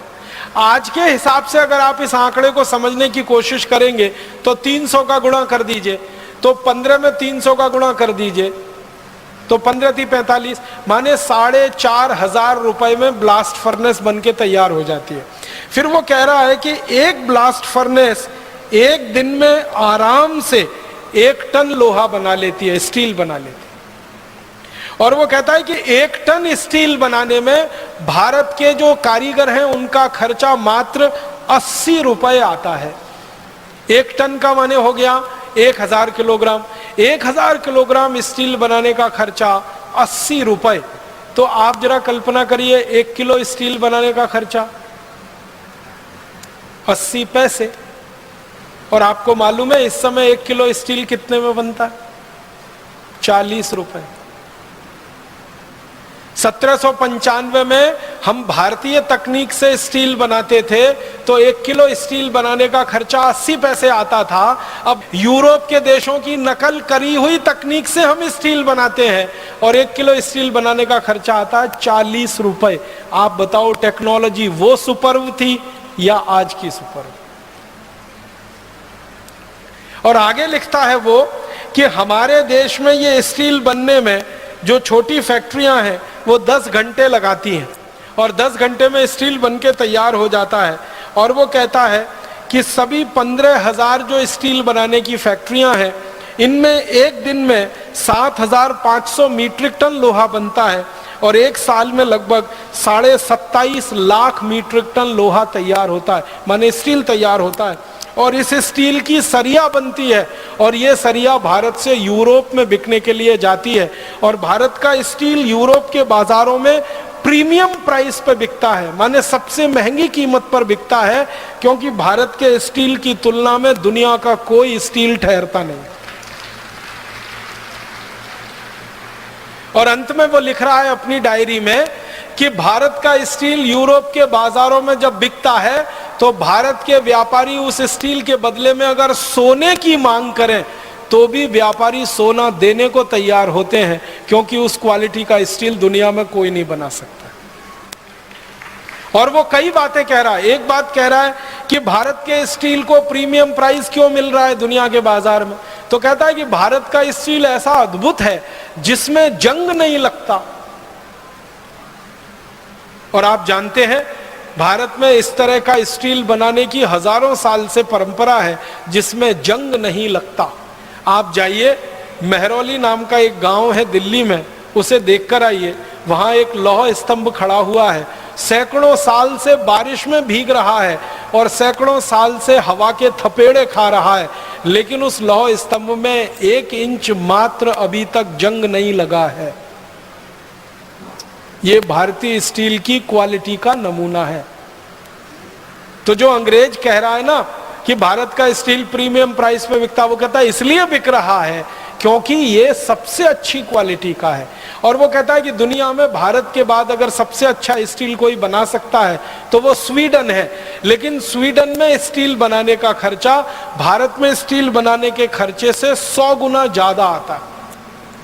हम 80 रुपए का 1 टन स्टील बना लेते हैं और स्वीडन में 8,000 रुपए का 1 टन स्टील उस समय बनता है, 1795। और वो कहता है कि भारतवासियों को अपनी इस कला पर और अपनी इस हुनर पर गर्व होने की जरूरत है कि सारी दुनिया में जब कोई नहीं जानता वो तकनीक उनको आती है। और अंत में वो कहता है कि भारत की जो स्टील बनाने की ब्लास्ट फर्नेस है, जो भट्टी है, वो इतनी हल्की है कि उसको बैलगाड़ी में रख के कभी भी एक स्थान से दूसरे स्थान पर ले जा सकते हैं, दूसरे से तीसरे स्थान पर ले जा सकते हैं। वो कहता है ये पोर्टेबल है, मूवेबल है, जबकि यूरोप के देशों की जो भट्टियां हैं वो स्थायी हैं, उनको उखाड़ कर कहीं नहीं ले जा सकते। अगर उखाड़ना पड़ता है तो भट्टी टूट जाती है, लेकिन भारतवासी इतने हुनरमंद हैं, इतने कौशल वाले हैं कि भट्टी बनाते हैं, उसको बैलगाड़ी में रख के एक गांव से दूसरे गांव ले जाते हैं। और फिर वो कहते हैं कि ये भारतवासियों को कितना ज्ञान है कि एक साधारण सी भट्टी में 1400 डिग्री तापमान पैदा कर लेते हैं। आप जानते हैं 1400 डिग्री तापमान पैदा करना आसान काम नहीं है, बहुत मुश्किल काम है। और ये भी तब 17वीं शताब्दी में। आज तो हम बिजली की मदद से चाहें तो 2000 डिग्री 3000 डिग्री तक जा सकते हैं, लेकिन जब बिजली नहीं थी तब हम 1400 डिग्री का तापमान पैदा कर सकते थे। और वो कहता है कि इसके लिए एक सबसे बड़ा कारण है कि भारत में सबसे अच्छे किस्म का लोहा मिलता है और सबसे अच्छे किस्म का कोयला मिलता है। उस कोयले और लोहे के सम्मिश्रण से ये स्टील बनता है। कोयला 1400 डिग्री तापमान पैदा कर देता है और लोहा उसमें गल जाता है और स्टील बना देता है। तो स्टील बनाना सारी दुनिया को हमने सिखा। ये जो अंग्रेज है जो आया भारत में सर्वेक्षण किया, इसने सीखा और सीखने के बाद ये लंदन गया। लंदन में जाके इसने एक स्कूल खोला, मेटलर्जी का स्कूल खोला, उसमें स्टील बनाना अंग्रेजों को सिखाया। और फिर दुर्भाग्य से इसी के नाम से दर्ज हो गया कि स्टील का सबसे पहला बनाने वाला ये अंग्रेज, लेकिन उसने भारत से सीखा है। ये बात अभी दर्ज होना बाकी है। एक दो और उदाहरण देता हूं, हमने दुनिया को और क्या क्या दिया है। सारी दुनिया में इस समय किसी को मैं पूछूं कि सबसे पहला हवाई जहाज किसने बनाया, तो हम ले दे के एक नाम लेते हैं, राइट ब्रदर्स ने बनाया। और उनके नाम से दर्ज है ये आविष्कार। 17 दिसंबर सन 1903 को अमेरिका के कैरोलिना के समुद्र तट पर राइट ब्रदर्स ने पहला हवाई जहाज बनाकर उड़ाया, जो 120 फीट उड़ा और गिर गया। और उसके बाद फिर आगे हवाई जहाज की कहानी शुरू होती है। तो हम बचपन से ये पढ़ते आए हैं कि 17 दिसंबर 1903 में पहली बार हवाई जहाज बना और उड़ा, 120 फीट तक गया। अमेरिका के साउथ कैरोलिना के समुद्र तट पर राइट ब्रदर्स ने उसको उड़ाया। लेकिन अभी दस्तावेज मिले हैं और वो ये बताते हैं कि 1903 से कई साल पहले सन 1895 में हमारे देश के एक बहुत बड़े विमान वैज्ञानिक ने हवाई जहाज बनाया और मुंबई की चौपाटी के समुद्र तट पर उड़ाया, और वो 1500 फीट ऊपर उड़ा और उसके बाद नीचे गिरा। जिस भारतीय वैज्ञानिक ने यह करामात की उनका नाम था शिवकर बापूजी तलपदे। मराठी व्यक्ति थे। अगर आप मुंबई से परिचित हो तो मुंबई में एक छोटा सा इलाका है, उसको चीरा बाजार कहते हैं, वहां उनका जन्म हुआ। और पढ़ाई लिखाई की, एक गुरु के सानिध्य में रह के संस्कृत शास्त्रों का अध्ययन किया। अध्ययन करते समय उनकी रुचि पैदा हो गई और हमारे देश में विमान शास्त्र के जो सबसे बड़े वैज्ञानिक माने जाते हैं वो महर्षि भरद्वाज है। महर्षि भरद्वाज ने विमान शास्त्र की सबसे पहली पुस्तक लिखी है। उस पुस्तक के आधार पर फिर सैकड़ों पुस्तकें लिखी गई विमान शास्त्र की। सबसे पहली पुस्तक महर्षि भरद्वाज की है विमान शास्त्र की। और भारत में वो जो पुस्तक उपलब्ध है, सबसे पुरानी पुस्तक वो 1500 साल पुरानी है। महर्षि भरद्वाज तो उसके भी बहुत साल पहले हुए। तो महर्षि भरद्वाज ने विमान शास्त्र पे सबसे ज्यादा शोध किया। ये जो शिवकर बापूजी तलपदे थे, इनके हाथ में महर्षि भरद्वाज की वो पुस्तक लग गई, विमान शास्त्र। उस पुस्तक को आद्योपांत उन्होंने पढ़ा। उस पुस्तक के बारे में उन्होंने कुछ रोचक बातें कही हैं। एक बात उन्होंने कही कि इस पुस्तक के 8 अध्यायों में विमान बनाने की तकनीकी का ही वर्णन है। 8 अध्याय। और वो कहते हैं कि 8 अध्याय में 100 खंड हैं जिनमें विमान बनाने की टेक्नोलॉजी का विस्तार से वर्णन है। फिर आगे कहते हैं कि महर्षि भरद्वाज ने अपनी पूरी पुस्तक में विमान बनाने के 500 सिद्धांत लिखे। आप इस बात को जरा फिर से सुनिएगा। एक सिद्धांत पर पूरा विमान बन जाता है। ध्यान दीजिएगा, एक सिद्धांत होता है, एक प्रिंसिपल होता है, उस पे इंजन बन जाता है और विमान बन जाता है। ऐसे 500 सिद्धांत लिखे हैं महर्षि भरद्वाज ने। माने 500 तरह के विमान बनाए जा सकते हैं हर एक सिद्धांत पर। और उस पुस्तक के बारे में तलपदे जी लिखते हैं कि ये 500 सिद्धांतों के 3000 श्लोक हैं। विमान शास्त्र में 3000 श्लोक हैं। और वो कहते हैं, आप जानते हैं ये जो टेक्नोलॉजी होती है, ये जो तकनीकी होती है, उसका एक प्रोसेस होता है, एक प्रक्रिया होती है। और हर एक तकनीकी की एक विशेष प्रक्रिया होती है।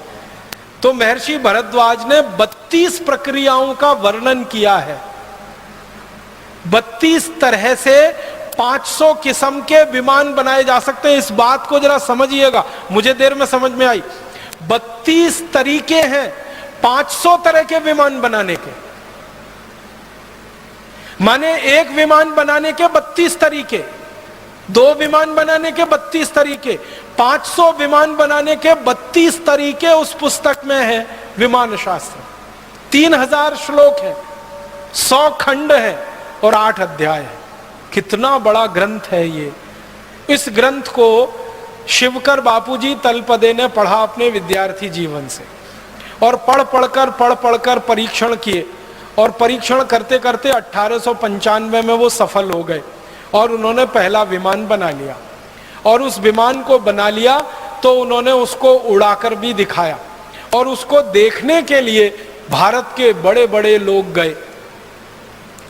हमारे देश के उस समय के एक बड़े व्यक्ति हुआ करते थे, महादेव गोविंद रानाडे, जो अंग्रेजी न्याय व्यवस्था में जज की हैसियत से काम किया करते थे मुंबई हाई कोर्ट में। तो रानाडे जी गए उसको देखने के लिए। बड़ोदरा के एक बड़े राजा हुआ करते थे गायकवाड़ करके, वो गए उस विमान को देखने के लिए। ऐसे 20 बड़े लोगों के सामने और हजारों लोगों की उपस्थिति में शिवकर बापूजी तलपदे ने अपना विमान उड़ाया। और हैरानी की बात यह थी कि उस विमान को उन्होंने उड़ाया, उसमें खुद नहीं बैठे, बिना चालक के उड़ा दिया उसको।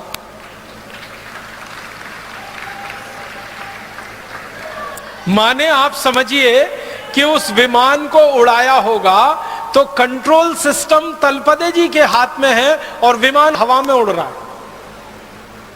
और यह बात 1895 में हो रही है, आज की दुनिया की बात नहीं हो रही। और उस विमान को उड़ाते उड़ाते 1500 फीट तक वो लेके गए। फिर उसके बाद उन्होंने उसको उतारा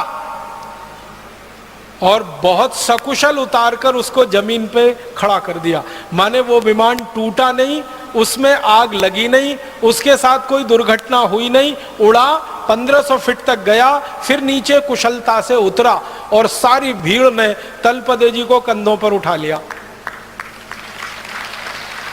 महाराजा गायकवाड़ ने उनके लिए इनाम की घोषणा की एक जागीर उनके लिए घोषणा कर दी कि ये पूरी जागीर इनको दूंगा। और गोविंद रानाडे जी जो थे वहां पर, उन्होंने घोषणाएं की, बड़े बड़े लोगों ने घोषणाएं की। तलपदे जी का ये कहना था कि मैं ऐसे कई विमान बना सकता हूं, मुझे पैसे की कुछ जरूरत है, आर्थिक रूप से मेरी अच्छी स्थिति नहीं है। तो लोगों ने इतना पैसा इकट्ठा करने की घोषणा की कि आगे तो उनको कोई जरूरत नहीं थी। लेकिन तभी उनके साथ एक धोखा हुआ। धोखा क्या हुआ? अंग्रेजों की एक कंपनी थी, उसका नाम था रैली ब्रदर्स करके। वो आई उनके पास, तलपदे जी के पास, और तलपदे जी को कहा कि ये जो विमान आपने बनाया है इसका ड्राइंग हमें दे दीजिए। तलपदे जी ने कहा कि उसका कारण बताइए।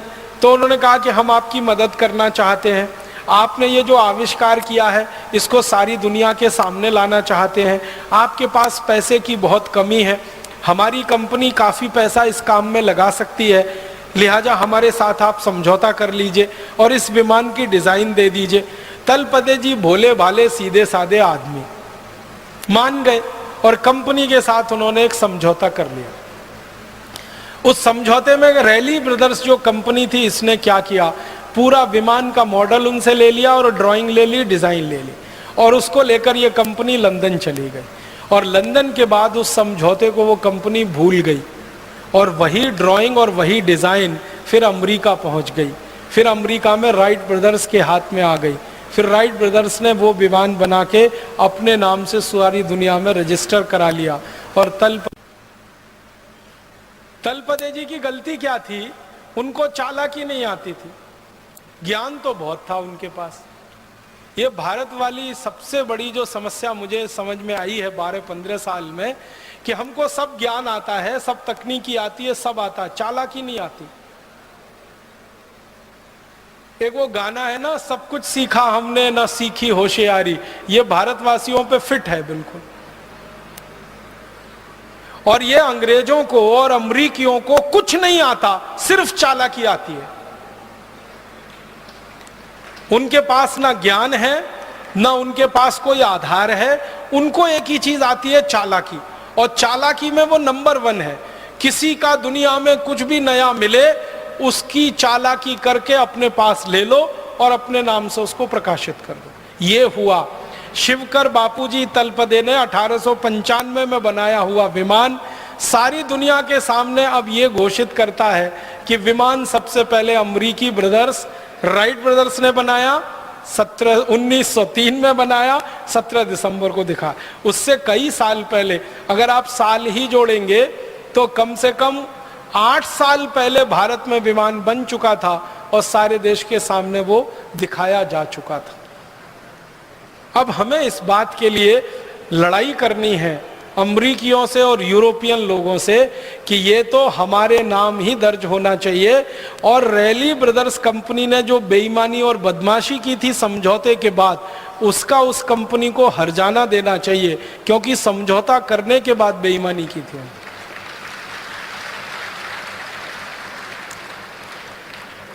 हम भारतवासी कुछ इसी तरह की चीजों में पीछे रह गए, वरना हम दुनिया में आज अगर थोड़ी चालाकी हमने सीखी होती, थोड़ी होशियारी हमको आ रही होती, तो ये विमान बनाने का श्रेय तलपदे जी के नाम ही रहता।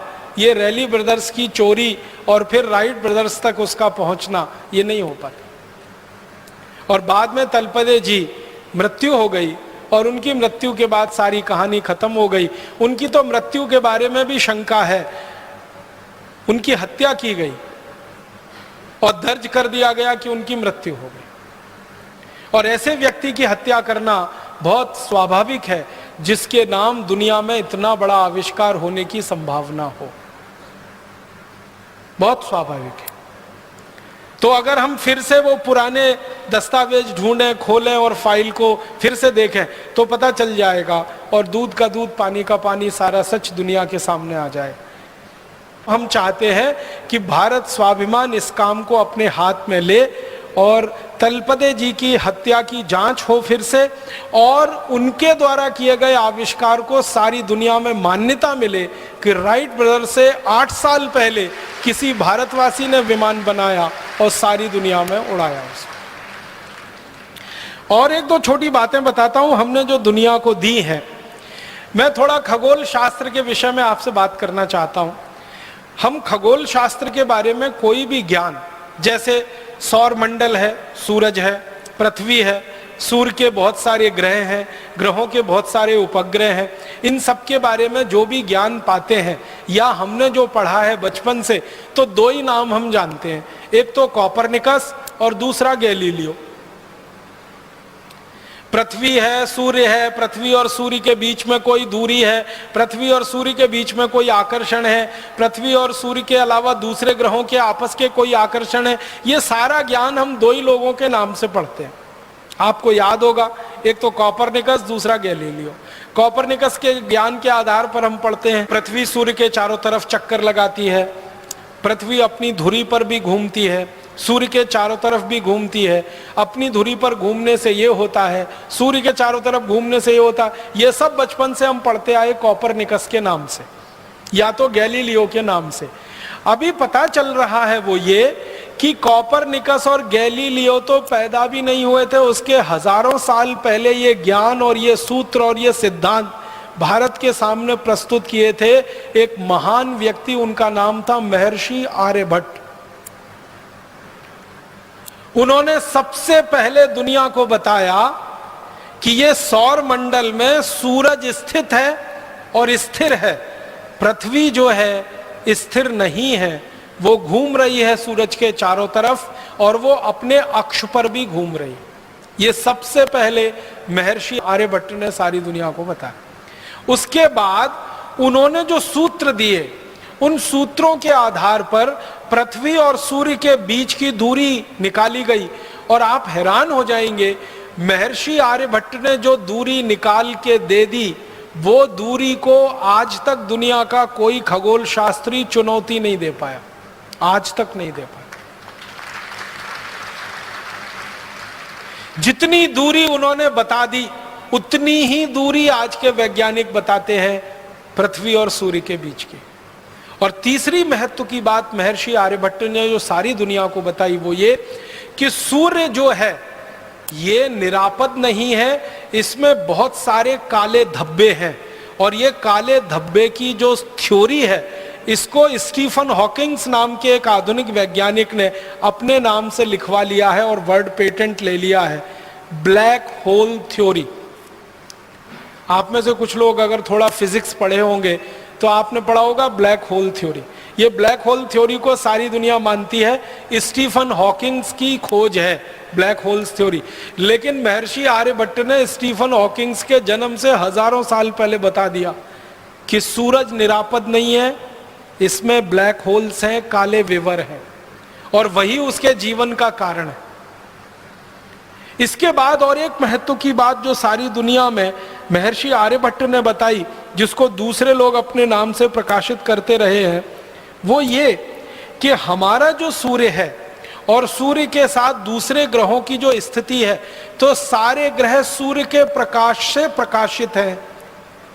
दूसरे ग्रहों के पास अपना कोई प्रकाश नहीं है, सूर्य के प्रकाश से ही वो सब प्रकाशित हैं। वो चाहे शनि हो, चाहे बुध हो, चाहे शुक्र हो, चाहे चंद्रमा हो, चाहे मंगल हो, ये सब सूर्य के प्रकाश से प्रकाशित हैं। सारी दुनिया को सबसे पहले महर्षि आर्यभट्ट ने बताया है। और इससे भी गहरी बात मैं आपसे कहता हूं, महर्षि आर्यभट्ट ने पता नहीं कैसे हजारों साल पहले कोई दूरबीन बनाई होगी, तभी ये बता सकते, नहीं तो सवाल ही नहीं। महर्षि आर्यभट्ट ने बताया कि शनि के 5 उपग्रह हैं, पूरी दुनिया को पता चला। उसके बाद थोड़े दिन में उन्होंने अपनी कही हुई बात को संशोधित किया और कहा कि नहीं, शनि के 7 उपग्रह हैं, 5 नहीं है 7 है, और गिनकर बताए उन्होंने। और आपको मैं बताना चाहता हूं ये गर्व की बात कि महर्षि आर्यभट्ट ने हजारों साल पहले जो कह दिया कि शनि के 7 उपग्रह हैं, आज के वैज्ञानिक 8वां उपग्रह नहीं खोज पाए अभी तक शनि का, वो 7 पे ही अटके हुए, और शायद खोज भी नहीं पाएंगे क्योंकि 8वां उपग्रह है ही नहीं। होता तो वो खुद ही बता के चले गए। अब मैं आपके ध्यान को आकर्षित करना चाहता हूं कि शनि के 7 उपग्रह को खोज लेना कैसे संभव है। बिना दूरबीन के तो सवाल ही नहीं उठता, हो ही नहीं सकता। इसका माने बहुत साफ है कि महर्षि आर्यभट्ट ने दुनिया की सबसे पहली दूरबीन बनाई होगी और उससे देखकर यह बताया होगा, और सारी दुनिया में दूरबीन बनाना लोगों ने उसकी नकल करके सीखा होगा। महर्षि आर्यभट्ट ने एक पुस्तक लिखी है, बड़ी पुस्तक है, बृहद संहिता उसका नाम है, और एक दूसरी पुस्तक है आर्यभट्ट संहिता उसका नाम है। इन दोनों पुस्तकों में सैकड़ों नहीं हजारों सूत्र हैं सूरज के बारे में, चंद्रमा के बारे में और दूसरे ग्रहों के सूरज के अंतर संबंधों के बारे में। और आप जानते हैं सबसे पहले दुनिया में ग्रहण के बारे में, चंद्र ग्रहण होगा, सूर्य ग्रहण होगा, इस तिथि को होगा, इस दिनांक को होगा, इस साल में पड़ेगा, ये सारे के सारे ठीक गणनाएं सबसे पहले शुरू किया महर्षि आर्यभट्ट ने। महर्षि आर्यभट्ट की शुरू की गई गणनाएं चंद्र ग्रहण की, सूर्य ग्रहण की हजारों साल बिल्कुल सच साबित हुई है, और उसके आधार पर पंचांग विकसित हुआ। और आपको एक और गहरी बात बताना चाहता हूं महर्षि आर्यभट्ट के बारे में, कि उन्होंने सूरज का, पृथ्वी का, दूसरे ग्रहों का जब अध्ययन किया बारीकी से, गहराई से, और उन्होंने देखा कि पृथ्वी अपनी धुरी पे भी घूम रही है और सूर्य के चारों तरफ भी घूम रही है, तो पृथ्वी की अपनी धुरी पर घूमने से दिन है, और दिन रात हो रहे हैं, तो दिन कितने घंटे का हो रहा है, रात कितने घंटे की हो रही है, और बारीकी से करते करते उन्होंने 7 दिन निर्धारित कर दिए। और वो 7 दिन है रविवार, सोमवार, मंगलवार, बुधवार, बृहस्पतिवार, शुक्रवार, शनिवार। ये जो 7 दिन महर्षि आर्यभट्ट ने हजारों साल पहले निश्चित कर दिए, सारी दुनिया अभी तक 8वां दिन नहीं खोज पाई। जो 7 उन्होंने हजारों साल पहले कह दिए, वही 7 दिन पूरी दुनिया इस्तेमाल कर रही है। और आपको हैरानी होनी चाहिए ये जानकर कि कोई क्रिश्चियन है तो, कोई मुसलमान है तो, कोई यहूदी है तो, कोई बौद्ध है तो, कोई पारसी है तो, कोई हिंदू है तो, या किसी भी संप्रदाय का है, वो इन्हीं 7 दिनों को मानता है। रविवार, सोमवार, मंगलवार, बुधवार, बृहस्पतिवार, शुक्रवार, शनिवार। बस अंतर इतना है कि उसको अपनी अपनी भाषा में उन्होंने भाषांतर कर लिया है। अंग्रेजों ने रविवार का संडे कर दिया, सोमवार का मंडे कर दिया, मंगलवार का ट्यूसडे कर दिया, बुधवार का वेडनेसडे कर दिया, गुरुवार का थर्सडे कर दिया, शुक्रवार का फ्राइडे कर दिया, शनिवार का सैटरडे। बस इतना ही किया है, भाषांतर ही किया है, बाकी कोई मूल बदलाव अंग्रेज नहीं कर पाए। और अंग्रेजों के आगे पीछे की सभ्यताओं ने भी उसको वैसे का वैसा ही स्वीकार किया। यूनान की पूरी सभ्यता ने यही स्वीकार किया, रवि, सोम, मंगल, बुध। मेसोपोटामिया की सभ्यता ने यही स्वीकार किया, बेबीलोनियन की सभ्यता ने यही स्वीकार किया। दुनिया में जो बड़ी बड़ी सभ्यताएं मानी जाती हैं, सब में ये रवि, सोम, मंगल, बुध, बृहस्पति, शुक्र, शनि ही है। और ये भारत की देन है सारी दुनिया की सभ्यताओं को, जिसमें वो एक कदम भी आगे हमसे बढ़ नहीं पाए हैं। जितना हमने खोज के बता दिया, वहीं पर पूरी दुनिया रुकी हुई है अभी तक। बहुत बड़ा योगदान है महर्षि आर्यभट्ट का इस खगोल शास्त्र की दुनिया। और एक दो छोटी बातें बताता हूं कि महर्षि आर्यभट्ट का एक और बहुत बड़ा योगदान है सारी दुनिया के लिए, गणित का। गणित के बारे में 2-3 रोचक तथ्य मैं आपको कहना चाहता हूं। गणित में जो त्रिकोणमिति होती है ना, आपने तो पढ़ा होगा बचपन में, हम लोग अंग्रेजी में उसको ट्रिग्नोमेट्री कहते हैं। ये जो त्रिकोणमिति है, ये जो ट्रिग्नोमेट्री है, ये महर्षि आर्यभट्ट की खोज है। उन्होंने सबसे पहले त्रिकोणमिति दिया है पूरी दुनिया को जानने, समझने और सीखने के लिए। और आप जानते हैं, इसी त्रिकोणमिति को आधार बनाकर दुनिया में सारा निर्माण कार्य चलता है। त्रिकोणमिति अगर आप जानते नहीं हैं तो आप किसी भी निर्माण कार्य में लग नहीं सकते। तो सारी दुनिया के निर्माण कार्य का आधार और पृष्ठभूमि महर्षि आर्यभट्ट की देन है। त्रिकोणमिति जो उन्होंने समझाई सारी दुनिया। गणित में त्रिकोणमिति का आविष्कार भारत में हुआ है। फिर इसी तरह एक महान महर्षि हुए भास्कराचार्य, उन्होंने गणित की सबसे पहली पुस्तक लिखी लीलावती, जिसका नाम। लीलावती जो थी वो महर्षि भास्कराचार्य की बेटी थी, तो अपने बेटी के नाम पर, बेटी को जो सिखाते थे गणित में, वही सब उन्होंने लिखा पुस्तक में।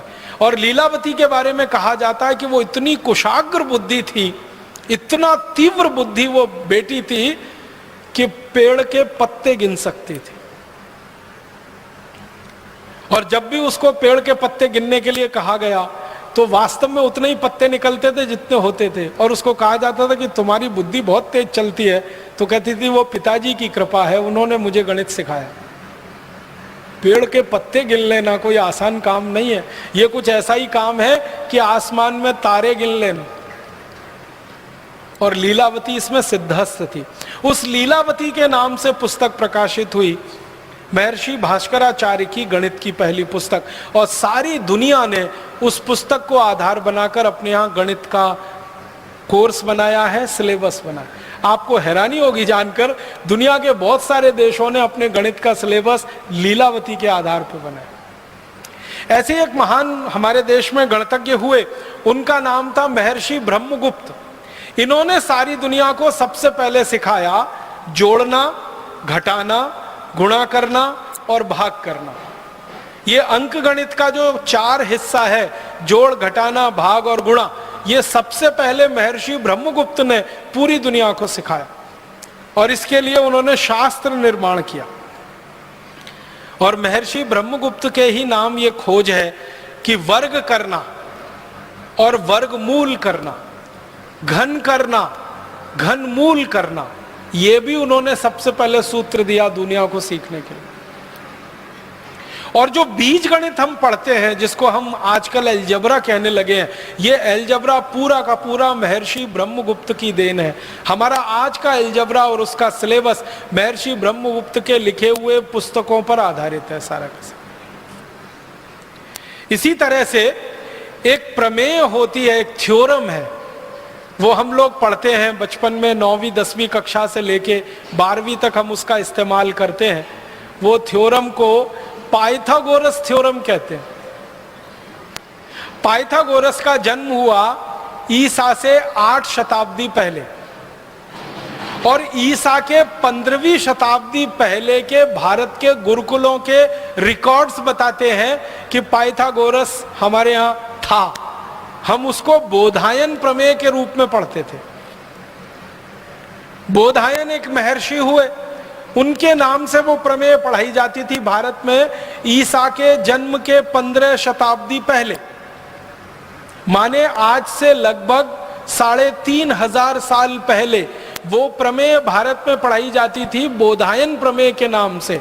और वो प्रमेय क्या है? कर्ण का वर्ग बराबर लंब का वर्ग धन आधार का वर्ग, हिंदी में कहते हैं ना, हाइपोटेन्यूज का स्क्वायर परपेंडिकुलर और बेस के स्क्वायर के एडिशन के बराबर। तो कर्ण का वर्ग बराबर लंब का वर्ग धन आधार का वर्ग, ये जो हम पढ़ते हैं, ये सबसे पहले बोधायन महर्षि की देन है, जिसके आधार पर सारी दुनिया ने सीखा। पाइथागोरस ने बेईमानी करके और चालाकी करके इसको अपने नाम से प्रकाशित करवा लिया, और वो आज तक सारी दुनिया इसी भ्रम में जी रही। इसी तरह से मैथमेटिक्स में, मॉडर्न मैथमेटिक्स में एक थ्योरम इस्तेमाल होती है, बाइनोमियल थ्योरम। अगर थोड़ा गणित आपने उच्च स्तर का पढ़ा होगा तो आपको तुरंत ये नाम ध्यान में आएगा। बाइनोमियल थ्योरम जो द्विपद प्रमेय है, वो सारी दुनिया को सबसे पहले भारत ने दी। और ये बाइनोमियल थ्योरम भी महर्षि आर्यभट्ट की देन है सारी दुनिया। और इसी तरह से हमारे भारत में एक विषय चलता है गणित में, जिसको मॉडर्न मैथमेटिक्स के नाम से आजकल कहने लगे हैं, कैलकुलस। और उसके 2 हिस्से हैं, इंटीग्रल कैलकुलस, डिफरेंशियल कैलकुलस। ये इंटीग्रल कैलकुलस सबसे पहले भारत में लाया जिस महर्षि ने, उनका नाम था माधवाचार्य। और डिफरेंशियल कैलकुलस पूरी दुनिया को सिखाया जिन महर्षि ने, उनका नाम था भास्कराचार्य। डिफरेंशियल कैलकुलस का आज का पूरा सिलेबस भास्कराचार्य जी की पुस्तक को सामने रख लो तो समझ में आ जाता है। और माधवाचार्य जी की जो गणित की पुस्तक है, उसको पढ़कर डिफरेंशियल वो इंटीग्रल कैलकुलस पढ़ो, बिल्कुल साफ समझ में आ जाता है। और गणित में सबसे ज्यादा शोध दुनिया में हुआ है तो वो भारत में हुआ है। भारत के बाद दूसरे नंबर पर सबसे बड़े गणितज्ञ माने जाते हैं दुनिया में, वो फ्रेंच लोग हैं। फ्रांसीसी लोग इस बात को स्वीकार करते हैं कि गणित अगर हमने सीखा है और दुनिया ने सीखा है तो वो भारत से सीखा है। और गणित की जो मूल बात है, शून्य, 1 2 3 4 5 6 7 8 9, जिसको हम नंबर सिस्टम कहते हैं, ये सारी दुनिया को भारत की देन है। और आपने मेरे व्याख्यान के पहले वो जो गीत सुना, जब जीरो दिया मेरे भारत ने, वो सच है। सारी दुनिया को शून्य, फिर 1, फिर 2, फिर 9 तक की गिनती हमने सिखाई है। और जो गिनती सिखाएगा वही गणित बनाएगा। गणित तो उसी को आएगा जिसको गिनती आएगी। जिन्होंने गिनती गिनी है और जिन्होंने गिनती पढ़ी है वही गणित बना सकते हैं और गणित सिखा सकते हैं। तो भारत ने सारी दुनिया को गिनती दी है, गणित दिया है, गणित के सूत्र दिए हैं। और कुछ गणित के सूत्रों के बारे में तो आप सब जानते हैं। वैदिक गणित का नाम आपने सुना है? वैदिक गणित के सूत्र 17 सूत्र हैं। इन सूत्रों को जो सीख लेगा वो गणित का इतना बड़ा पंडित हो जाएगा कि कैलकुलेटर से ज्यादा तेज कैलकुलेशन वो कर पाएगा। कुछ भारतवासी सारी दुनिया में अपना चमत्कार दिखाते रहते हैं गणित का। एक बहन जी हैं, एक माता जी हैं, नाम नहीं लेना चाहता उनका, आप सब समझ जाएंगे 1 मिनट में। वो पूरी दुनिया में प्रवास करती हैं और बड़े बड़े शो करती हैं। लाखों रुपए उस शो के वो लेती हैं। एक एक व्यक्ति उस शो में जाए तो हजारों रुपए की टिकट खरीदता है, डॉलर्स में खरीदता है। और वो माताजी सबको यही बताती हैं गणित के सूत्र, और चमत्कारिक तरीके से बताती है। 10 अंक का कुछ संख्या लिख दो और 10 अंक की एक संख्या लिख दो, दोनों का गुणा कर दो। कैलकुलेटर जितनी देर में बताएगा वो माताजी उसके पहले बता देती है। और लाखों डॉलर बरसते हैं उनके ऊपर। वो कुछ भी नहीं है, वैदिक मैथमेटिक्स के सूत्र हैं। कोई सीख लेगा तो वो बता देगा, उसमें कौन सी खास बात है। और उनके बारे में अखबारों में बड़ा बड़ा विज्ञापन आता है, जिनका दिमाग कंप्यूटर से ज्यादा तेज चलता है, जिनके गणित की गणनाएं कंप्यूटर से ज्यादा तेज है, ऐसी माता जी का व्याख्यान सुनने आइए या दर्शन करने आइए। मैं सोचता हूं कि ऐसी तो सभी माताएं हो सकती है, सभी बहनें हो सकती हैं, सभी भाई हो सकते हैं। बस वैदिक गणित के वो 17 सूत्र सीखने की देर है। और वो सूत्र अगर आपको सीखने हो तो पुस्तकें उसकी बाजार में उपलब्ध हैं। मेरी आपको एक विनम्र प्रार्थना है, वो ये कि आपके घर में छोटे छोटे बच्चे हैं, उनको वो सूत्र जरूर सिखा दीजिए। गणित उनको रोचक हो जाएगा। हमारे देश के बच्चों को गणित में ही सबसे ज्यादा बोरियत आती है, क्योंकि आज जो हम गणित सीखते हैं और सिखाते हैं वो अंग्रेजों के तरीके से सीखते हैं और अंग्रेजों के तरीके से सिखाते हैं, उसमें रस बिल्कुल नहीं है। लेकिन ये जो वैदिक गणित लिखा गया है, इसको सीखने में इतना रस है कि आप 90 साल के भी हो जाएं तो भी आप वैसे ही सीखेंगे जैसे 15-17 साल के बच्चे सीखते हैं। हमारे भारत में शिक्षा के बारे में जो सबसे गहरी बात है कि शिक्षा को रसपूर्ण बना के सिखाना, हंसते हंसते सिखा देना, खेलते खेलते सिखा देना, गाना गाते गाते सिखा देना, गीत गाते गाते सिखा देना, दुनिया में कहीं नहीं है ये। तो वैदिक गणित के सूत्रों को आप सीखें, बहुत अच्छा हो, नहीं तो अपने बच्चों को जरूर सिखाएं। पुस्तकें बाजार में उपलब्ध हैं, उनसे आप आसानी से कर सकते हैं। और मेरा तो कहना है कि आप सीखकर दूसरों को सिखाने का अभियान चला सकते हैं। कम से कम ये जो तिलिस्म बना हुआ है 2-3 लोगों के नाम पर कि वो गणना करते हैं कंप्यूटर से ज्यादा तेज, मैं चाहता हूं भारत स्वाभिमान का हर कार्यकर्ता, वो भाई हो या बहन, कंप्यूटर से तेज गणना कर सकता है अगर वैदिक गणित के ये सूत्र सीख लें। 1-2 बात और कहना चाहता हूं। हम भारतवासियों ने दुनिया को और क्या क्या दिया है। सारी दुनिया को सबसे पहले बर्फ बनाना हमने सिखाया। अद्भुत देश है ये भारत, यहां बर्फ सबसे कम है लेकिन बर्फ बनाना सबसे ज्यादा हम ही जानते हैं। भारत में बर्फ जहां है ना, वो कुल मिला के 2-4 राज्य हैं। एक तो जम्मू कश्मीर है, एक तो हिमाचल प्रदेश है, एक तो हमारा ये उत्तराखंड है, और थोड़ा बहुत उत्तर पूर्व के कुछ प्रदेश हैं छोटे जहां पर बर्फ गिरती है। ये बर्फ प्रकृति की बनाई हुई है, लेकिन हम भारतवासी इस बात का गर्व कर सकते हैं कि मनुष्य की बनाई हुई सबसे पहली बर्फ हमने दी है दुनिया को, और उसकी तकनीकी भी हमने बताई है पूरी दुनिया को। हमारे देश में एक महान राजा हुआ, उसका नाम था हर्षवर्धन। हर्षवर्धन के बारे में आप सबने पढ़ा है, सुना है, जानकारी आपको होगी। हर्षवर्धन की 2-3 बातें मैं आपसे कहना चाहता हूं। पहली बात यह है कि वो वैज्ञानिक था और राजा हुआ। सबसे बड़ी बात उसके बारे में जो दुनिया नहीं जानती वो ये कि वो खाली राजा नहीं था, वो वैज्ञानिक था और राजा हुआ और चक्रवर्ती सम्राट हुआ। चक्रवर्ती सम्राट का मतलब आप समझते हैं? भारत में चक्रवर्ती सम्राट कौन हो सकता है? जो एक गांव का राजा होता है उसको हमारे देश में कहा जाता है सरपंच। जो 10 गांव का राजा होता है उसको कहा जाता है नायक। जो 100 गांव का राजा होता है उसको कहते हैं सामंत। जो 1000 गांव का राजा होता है उसको कहते हैं राजा।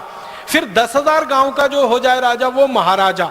फिर 1 लाख गांव का जो हो जाए वो सम्राट। और 7 लाख गांव का जो राजा हो वो चक्रवर्ती सम्राट।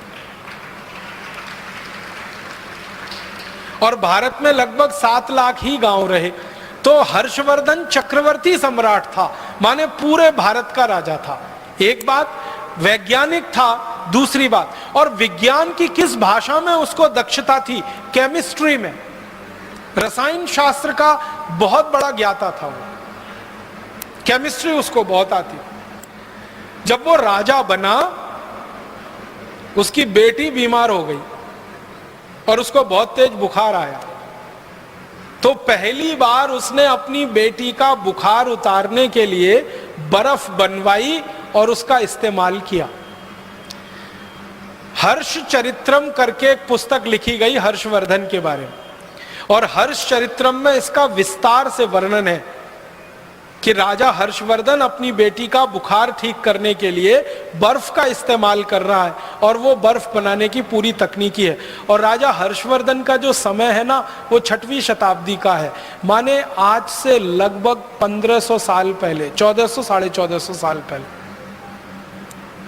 अंग्रेजों के यहां बर्फ पड़ती है, अमरीकियों के यहां बर्फ पड़ती है, फ्रांस में बर्फ पड़ती है, जर्मनी में बर्फ पड़ती है, लेकिन वो बर्फ बनाना 18वीं शताब्दी तक नहीं जानते थे। जिनके यहां बर्फ पड़ती है वो बर्फ बनाना नहीं जानते थे। बर्फ बनाने के लिए पानी को एक विशेष तापमान पर रखना पड़ता है और एक विशेष दबाव उसको देना पड़ता है।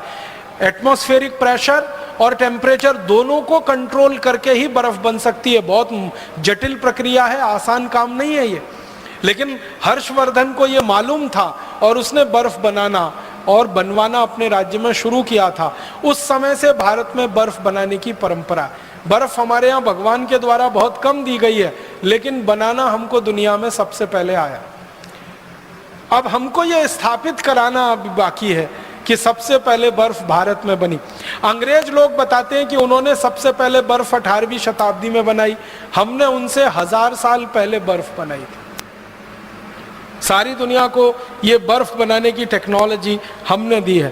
कागज बनाना पूरी दुनिया को भारत ने सिखाया। कागज बनाना सबसे पहले भारत में शुरू हुआ। हमारे भारत में एक घास होती है, उसको सन कहते हैं, और एक घास होती है उसको मूंज कहते हैं। गांव के लोग हैं उनको तो ये दोनों शब्द अच्छे से समझ में आएंगे। एक सन होती है और एक मूंज होती है।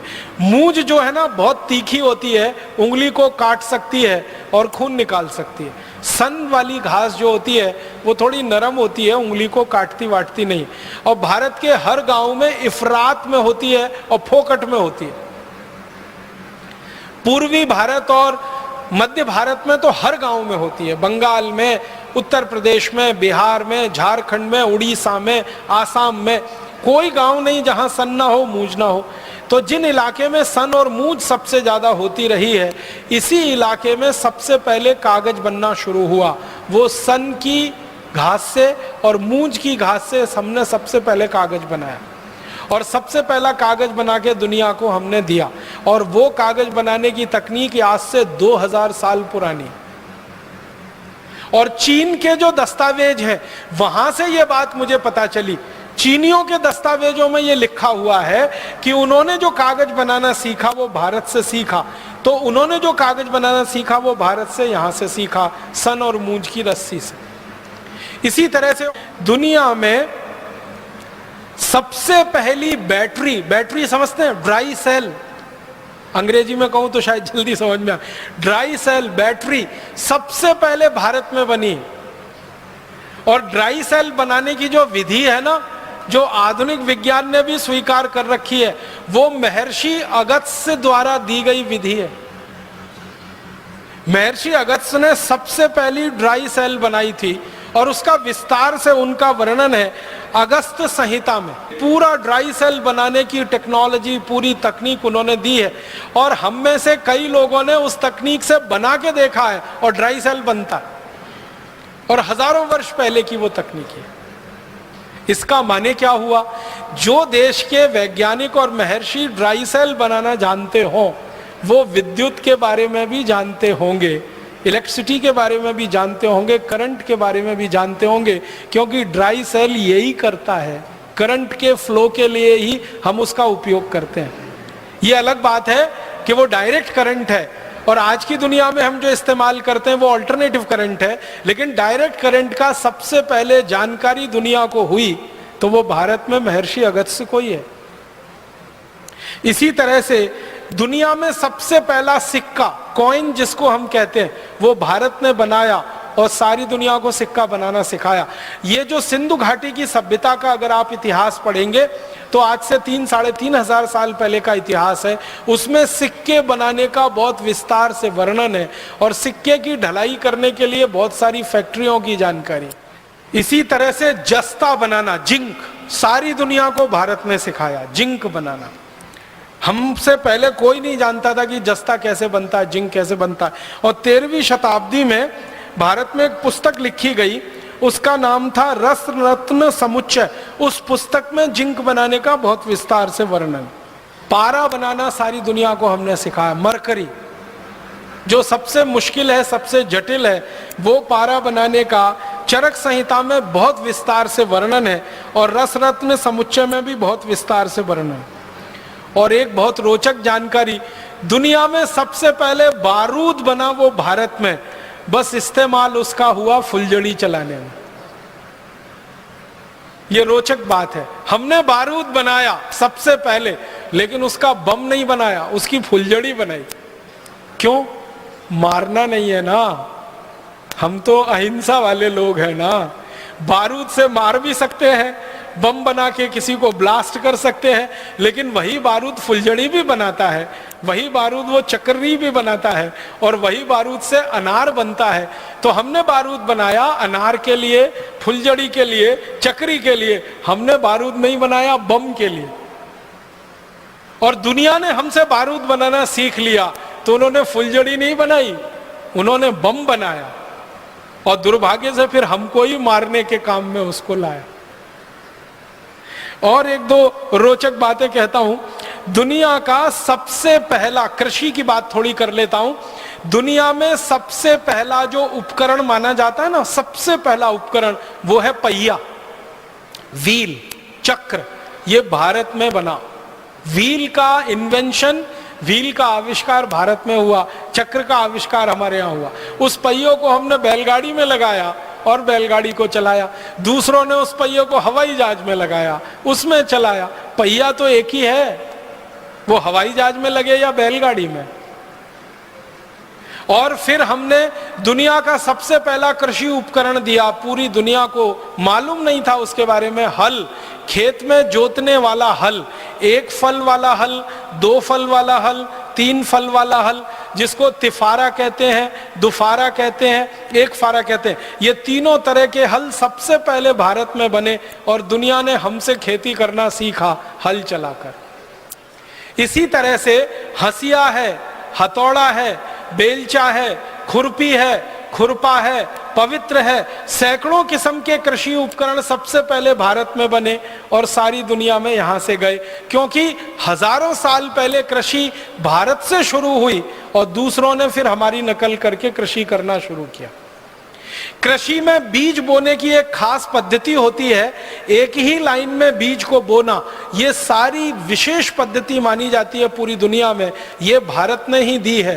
एक लाइन में बीज को बोना और पूरे खेत में कहीं से भी खड़े होकर देखो वो लाइन बिल्कुल सीधी दिखाई देगी। उसके लिए उपकरण हमने बनाया जिसको अंग्रेजी में ड्रिल प्लाऊ कहते हैं, वो ड्रिल पवित्र हम लोग कहते हैं, वो सबसे पहले भारत में बना और सारी दुनिया ने उसकी नकल की। आप जानते हैं, आप में से जो किसानी करते हैं, खेती करते हैं, कि धान का बीज पहले रोपा जाता है, फिर पौधा थोड़ा बड़ा होता है, उस पौधे को उखाड़कर दूसरी जगह प्रत्यारोपित किया जाता है। ये जो टेक्निक है वो पूरी दुनिया को भारत ने सिखाई है। धान के बीज को एक जगह बोना, फिर उसको जड़ सहित उखाड़कर दूसरी जगह प्रत्यारोपित कर देना ताकि उत्पादन ज्यादा मिले और खेत का नुकसान सबसे कम हो। यह पूरी दुनिया को भारत ने सिखाया, धान लगाने की यह पद्धति। और सारी दुनिया में धान इसी तरीके से लगाया जाता है। यह हैरानी की बात है, दुनिया के 155 देश धान का उत्पादन करते हैं, भारत की नकल करके इसी पद्धति से वो धान का उत्पादन करते हैं। और एक महत्व की बात कि सारी दुनिया को जानवरों के मल मूत्र से खाद और कीटनाशक बनाना सबसे पहले भारत ने सिखाया। गाय के गोबर से, भैंस के गोबर से, बैल के गोबर से, गाय के मूत्र से, बैल के मूत्र से, भैंस के मूत्र से क्या क्या कीटनाशक बन सकते हैं, कौन कौन सी खाद बन सकती है, ये सारी दुनिया को भारत ने सिखाई। तो कृषि में बहुत कुछ हमने दिया, तकनीकी में हमने बहुत कुछ दिया, विज्ञान में हमने बहुत कुछ दिया, और हम पराविद्या में चले जाएं तो उसमें तो सब कुछ हम ही ने दिया है पूरी दुनिया को। अध्यात्म है, धर्म है, संस्कृति है, सभ्यता है। भारत के बारे में एक रोचक जानकारी मैं देना चाहता हूं आपको कि दुनिया के सारे धर्मों की जड़ भारत में है। सारे धर्मों की जड़ भारत में है। कोई देश ये नहीं कह सकता कि हमने ये धर्म अपने यहां से शुरू किया, क्योंकि मूल बात हमारे पास है। तो सभी धर्मों का प्रादुर्भाव हमारी शिक्षा में से हुआ होगा, हमारी सभ्यता संस्कृति में से हुआ होगा। तो अगर पराविद्या में देखें, अपराविद्या में देखें, प्रचंड भंडार है जो भारत ने दिया है। इतना कुछ भारत ने दुनिया को दिया। तो मैं आपसे बस एक ही निवेदन करना चाहता हूं अंत में कि आप आज के इस व्याख्यान के बाद अपने मन में कभी भी हीनता मत आने दीजिए, लघुता मत आने दीजिए, कोई आत्मग्लानि मत आने दीजिए। अब गर्व से कहिए, गौरव से कहिए कि विमान का आविष्कार हमने किया, बर्फ का आविष्कार हमने किया, स्टील का आविष्कार हमने किया, खगोल शास्त्र का सारा ज्ञान दुनिया को हमने दिया, गणित में नंबर सिस्टम हमने दिया, वर्गमूल दिया, घनमूल दिया, वैदिक गणित के सूत्र दिए। इतना कुछ दुनिया को हमने दे दिया है कि दुनिया हमारा सैकड़ों बार आभार व्यक्त करे तो भी वो कम है, हजारों बार आभार व्यक्त करे तो भी वो कम। हमारे मन से अब ये हीन भावना निकल जानी चाहिए। और आगे का एक कदम जो हमें उठाना है वो ये कि आज का व्याख्यान खाली व्याख्यान मात्र नहीं है।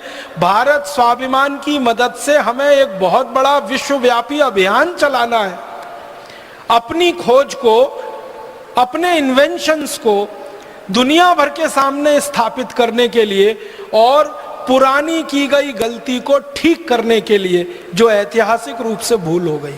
आप सभी इस अभियान में लगेंगे, मेरा विश्वास है।